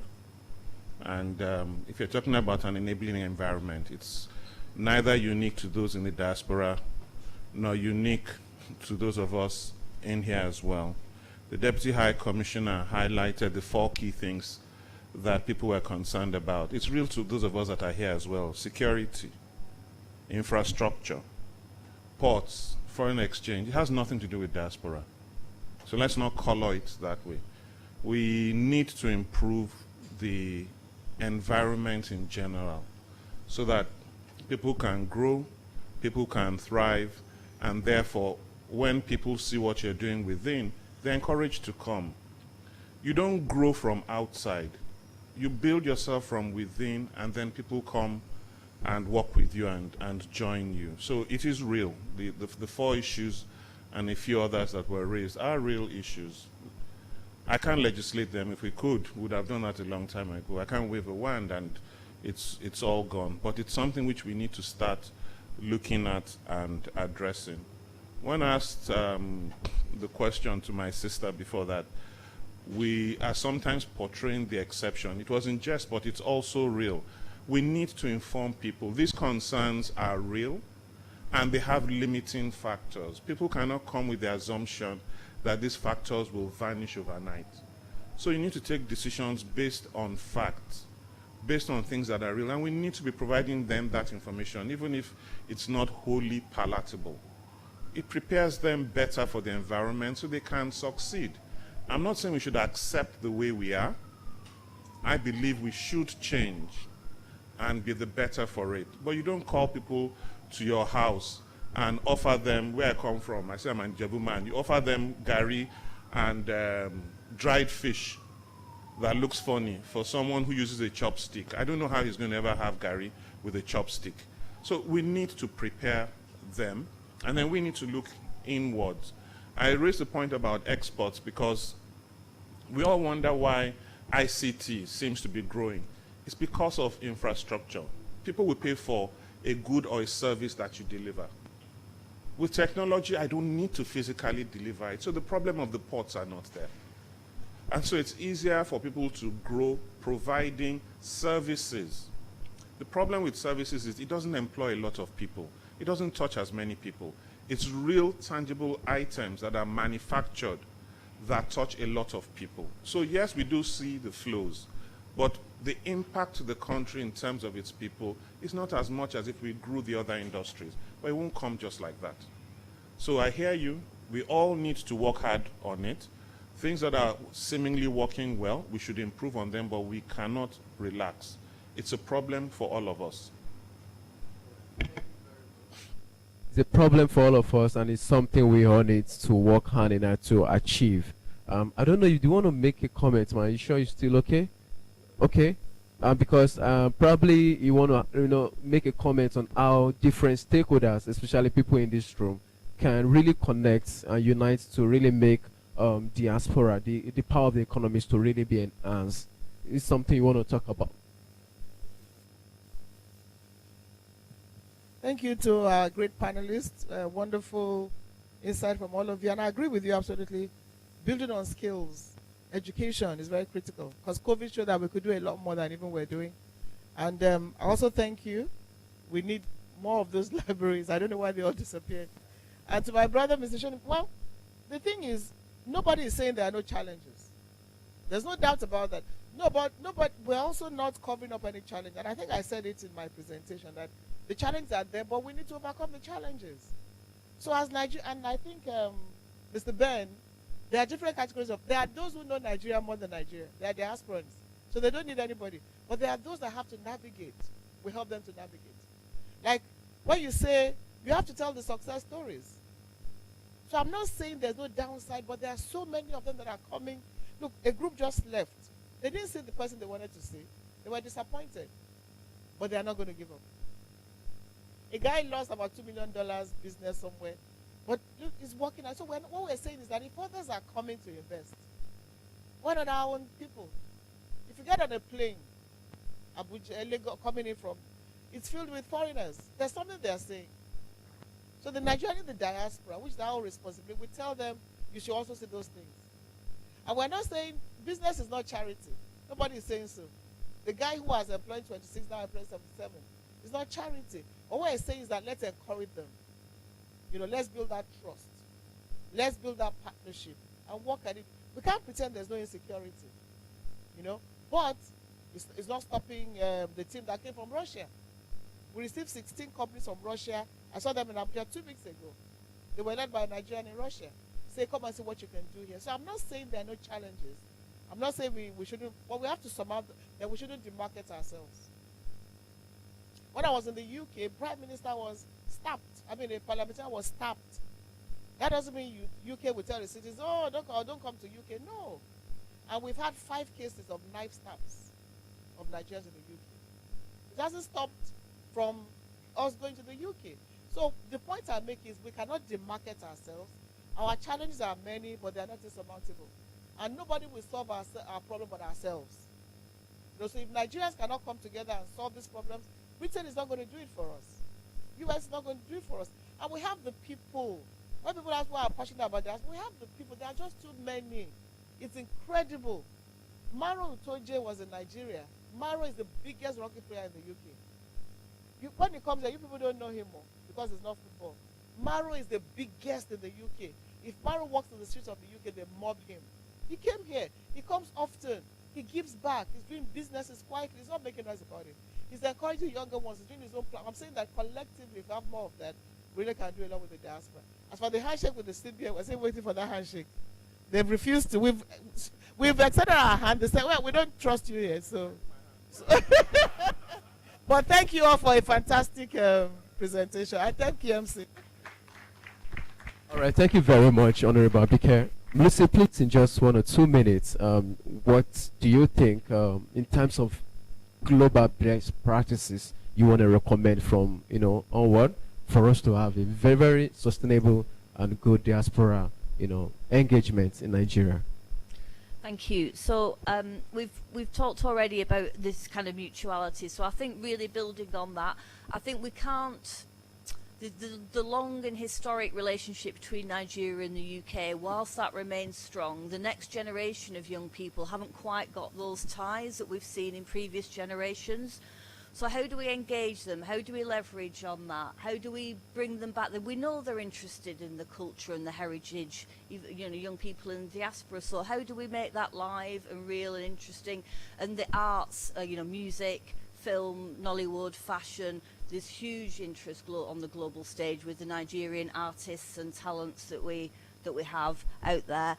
One of the other things that the British Council is doing, very early days, but I think this is quite exciting, we're running a programme called New Narratives, and it's just as my honourable friend said before, this is about changing the perceptions and the narratives, or shifting some of those with young people in Nigeria, young people in the UK, including the diaspora, and across sub-Saharan Africa. So what are those narratives, those stereotypes that exist that we need to challenge and shift, and working with young people to do that, which then creates the enabling environment that we've talked about. So not so much the harder end of banking and doing business, but that softer enabling environment to engage, to bring in and to leverage the diaspora in the years to come. Thank you. Thank you very much. That was beautiful. Let's make the narrative positive and let's build this generation of people. Larry, you want to use 1 or 2 minutes from your own feed? How can we, make this work? How can we support our community to make diaspora, be something, a win-win situation for us all? I think the only thing I would like to take home today is we as banks, we need to collaborate more with all these stakeholders. I think for some time there's been a disconnect in terms of how we collaborate, in terms of data, in terms of information. So I think my take home is that we're going to go back, going to contact you, and we're going to try and work very close with you. Today we operate non-resident accounts. We have a lot of Nigerians in diaspora that we're actually opening accounts for. So there's a lot of work from the banking sector in trying to bridge that gap also. But I think with more information, maybe we'll be able to create a better platform, better products for those in diaspora to encourage more investments. Thank you very much. Thank you very much. Please, a round of applause for these beautiful panelists. Thank you very much. So, ladies and gentlemen, we really appreciate our beautiful set of panelists for the quality time and quality submission. We also heard from Honorable Habike also how we can, achieve a kind of sustainable collaboration among all stakeholders. During our speech, you also mentioned if something like Diaspora Investment Fund can also happen. Who says it cannot happen? It's something we can all develop. I could remember some few years ago when the federal government offered the $300 million diaspora bond. It was oversubscribed, like over 130% oversubscribed, which shows that the diaspora has huge economic power. So ladies and gentlemen, it's now for us to see how we can harness this power for the world sustainable development of Nigeria, of all parties, of all related countries, also the UK. And that's why we are here at MBA. We're handling this lecture series for us to develop a way forward. So ladies and gentlemen, thank you very much, and have a lovely day. Thank you. Thank you very much, Mr. Moderator. Thank you to our panelists for a beautiful presentation. Thank you, Additional B. Thank you, Lucy Pearson, and thank you, Larry. So all of you, please stand for a photograph. Madam President, please step forward to join them. I'd like to capture all of you. Honorable Abike Dabiri would also please join. And our Vice Patron, Chief Binton Famotimi, as well as Ben-Jones.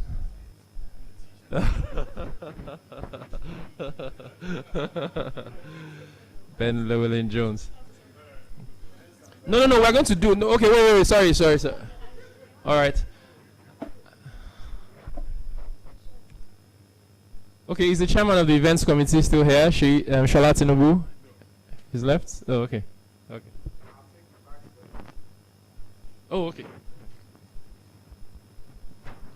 All right, thank you very much. You may return to your seats. And now command Adeshunubi and Abike Dabiri to remain there for that handshake. Yes, let it be that handshake happened on the platform of the Nigeria Britain Association. I agree, please. Okay, wait. Yes, Nigeria Britain Association exists for friendship, networking, building relationships. So let it be on record that we provided a platform for the CBN and NIDCOM to have a handshake. All right, we're moving on very quickly and we're bringing the event to a near close. I'd like to take a moment to recognize the president of the British Business Group, Mr. Stanley. Please stand to recognize. Where are you? He walked in while the panel session was on. And it's important that I also mention that Lucy Pearson, apart from being the country manager of the British Council in Nigeria, is also the vice president of the NBA. Please put your hands together for them once again. All right, I'd like to invite the lead partner at Tangerine Life and General, if they're here, for a goodwill message. Tangerine Life representative? Not available. Okay. So, as we bring the event to a close, I'd like to recognize I'd like to invite for a goodwill message the representative of the Lagos State Commissioner for Commerce, Dr. Lola Akonde. Her name is Abiodun Ayo Tunde. She is Assistant Director of Cooperatives in the Ministry of Commerce. She'll give us a short goodwill message. Please come forward now.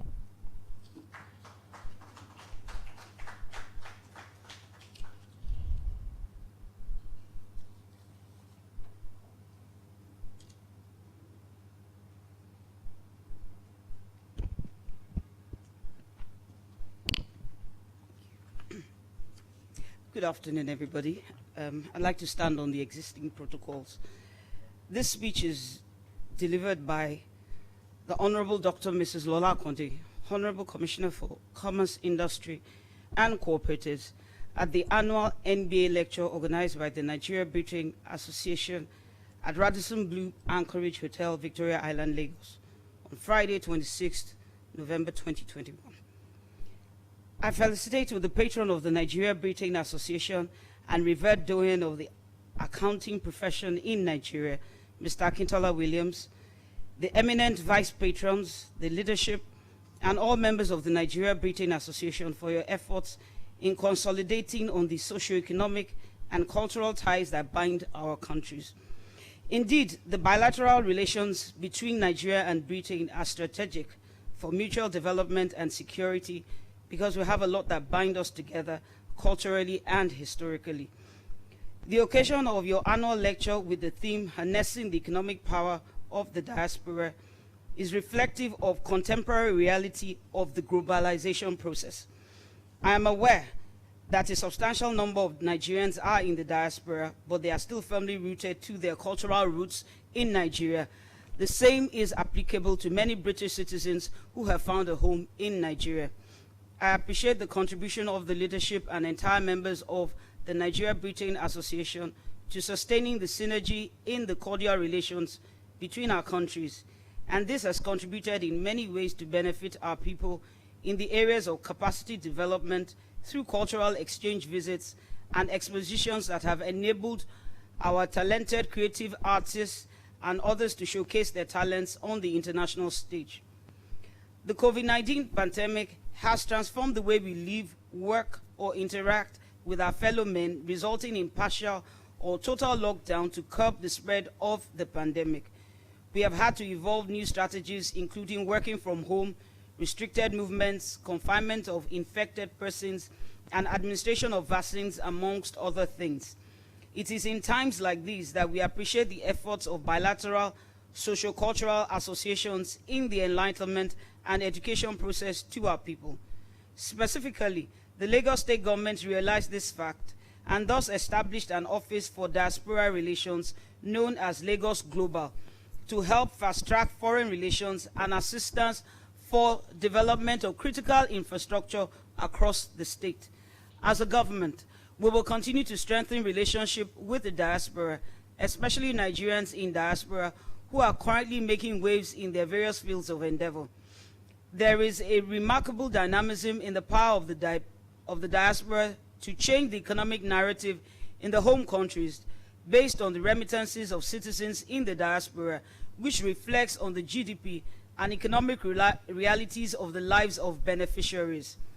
It is commendable that citizens in the diaspora have used the platform of the Social, Cultural, and Trade Association, including Nigerian Britain Association, to promote the establishment of many small and medium enterprises, which in the long term have created job opportunities and wealth creation for many. I urge the leadership and membership of the Nigeria Britain Association to build on your past activities and leverage on the potentials and opportunities available in contemporary times, which is powered by technology development, to intensify activities that will enable your members and the society to actualize their maximum potential as entrepreneurs. At this stage, I appreciate the efforts of other eminent facilitators who have contributed to the discourse on harnessing the economic power of the diaspora. Also, I urge all participants at this forum to participate fully by sharing ideas that will be of benefit to us all. I commend the patron, vice patrons, leadership, and entire members of the Nigeria Britain Association on the successful organization and hosting of the 2021 annual NBA lecture. Also, I will use this opportunity to wish you all season's greetings and a peaceful and prosperous new year ahead. Thank you. Honorable Dr. Mrs. Lola Kode, Honorable Commissioner, Ministry of Commerce, Industry and Cooperatives. Thank you, ladies and gentlemen. Thank you, Abiodun Ayatunde. I'd now like to invite the Vice President, Chief Binton Famotimi. I do sincerely apologize for that. NB Vice Patron, Chief Binton Famotimi, to help us with the presentation of plaques to the panelists. Please, Usher, please can you bring him forward? The President will join him to make a presentation to... Can we have the plaques now? Ushers? Okay.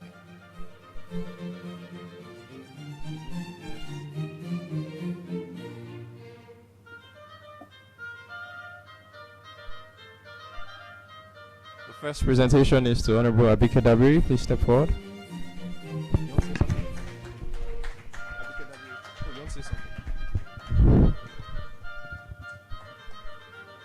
The Nigerian Britain Association Award of Appreciation presented to Honorable Abike Dabiri Erewa. Appreciation of your invaluable contribution towards the success of the 2021 Nigerian Britain Association's annual lecture series. Theme: Harnessing the Economic Power of the Diaspora. Today, 26th of November 2021. Thank you very much.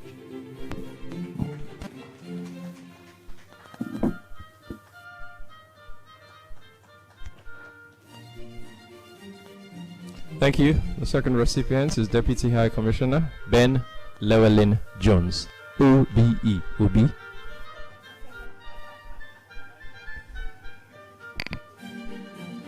Nigerian Britain Association Award of Appreciation presented to the Deputy High Commissioner Ben William OBE in appreciation of your invaluable contribution towards the success of the 2021 Nigerian Britain Association Annual Lecture Series, Harnessing the Economic Power of the Diaspora, November 2021.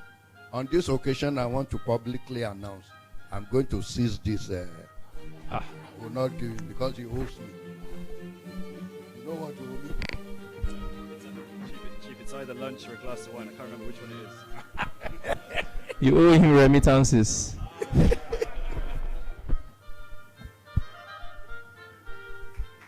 Congratulations.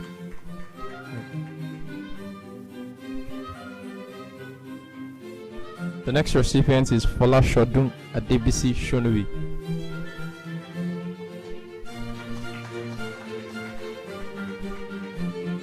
Nigerian Britain Association Award of Appreciation presented to Mr. Fola Shodun Adebisi Shonobi in appreciation of your invaluable contribution towards the success of the 2021 Nigerian Britain Association's Annual Lecture Series, themed Harnessing the Economic Power of the Diaspora, on the 26th of November 2021. And I'm particularly happy because on the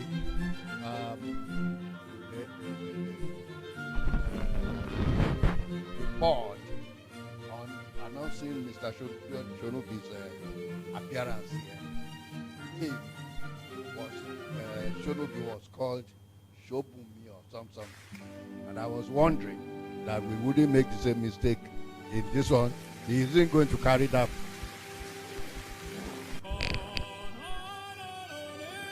Thank you.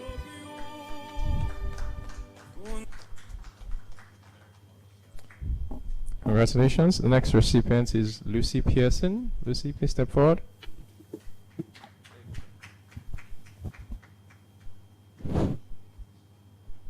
Nigerian Britain Association Award of Appreciation presented to Lucy Pearson in appreciation of your invaluable contribution towards the success of the 2021 Nigerian Britain Association's Annual Lecture Series, Harnessing the Economic Power of the Diaspora, which we appreciate very much.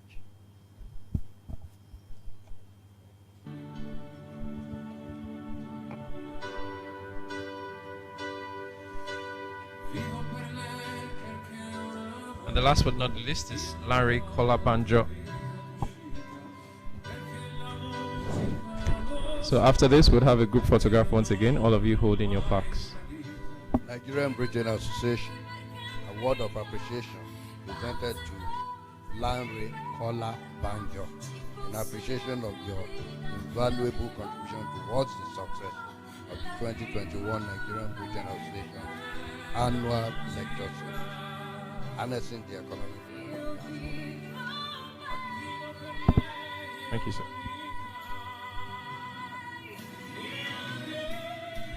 Honorable Abike Dabiri, Lucy Pearson, Fola Shonobi, Ben Jones, and Kola, please all come back for a final photograph. Please hold your plaques as you come forward. The President, and you'll be in the middle, please.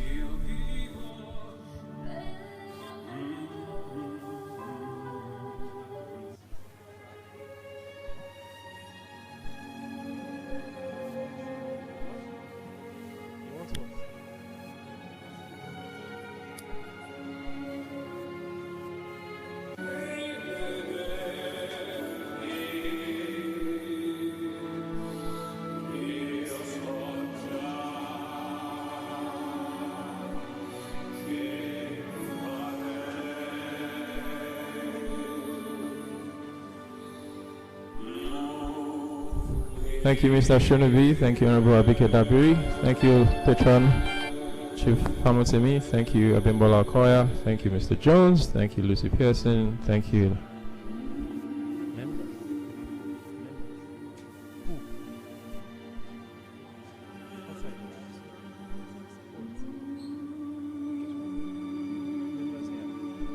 Okay, I've been asked to invite all the members of the NBA here. Please file out for a group photograph with the vice patron and the president. All members of the NBA here. All of the members of the NBA.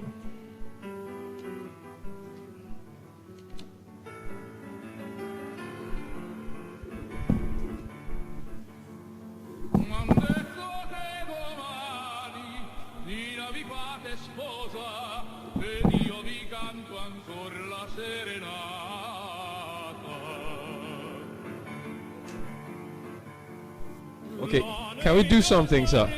Madam President, please be seated. Chief Hamilton, please be seated. Can the rest of us all please stand behind the sofa, please?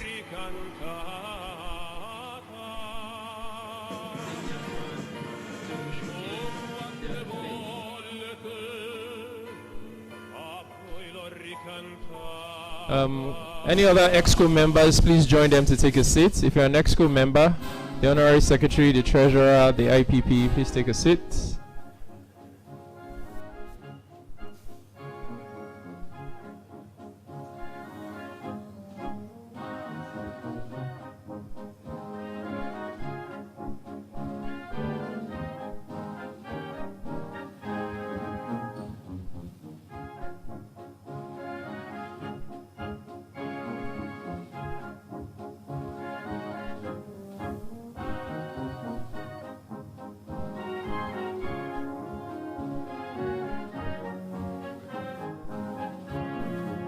Thank you very much, ladies and gentlemen. Lunch is served.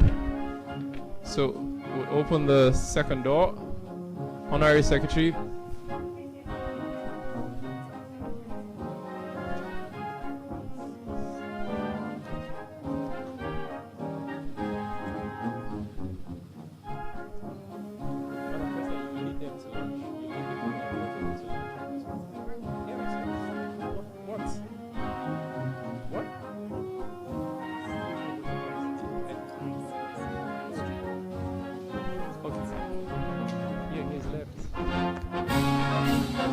All right, we'll take it, please.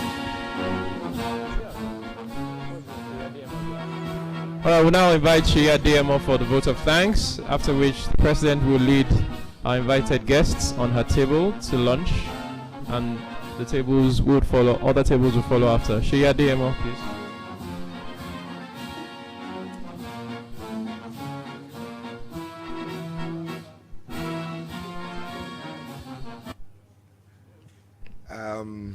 It's actually afternoon, so I'm not going to stand between you and lunch. I will just run through this quickly so that we can go and fetch lunch. First, on behalf of the President of the Nigerian British Association, our Vice Patron who is present here, and our Vice Patron who joined us online, every council member that is present here. Oh, sorry, Madam Vice President, I need to specially acknowledge you. And I'd like to thank all our speakers, Honorable Abike Dabiri. Thank you so much for coming through for us this afternoon. We thank you all. Lunch is served. We appreciate you. Enjoy. Thank you so much for coming.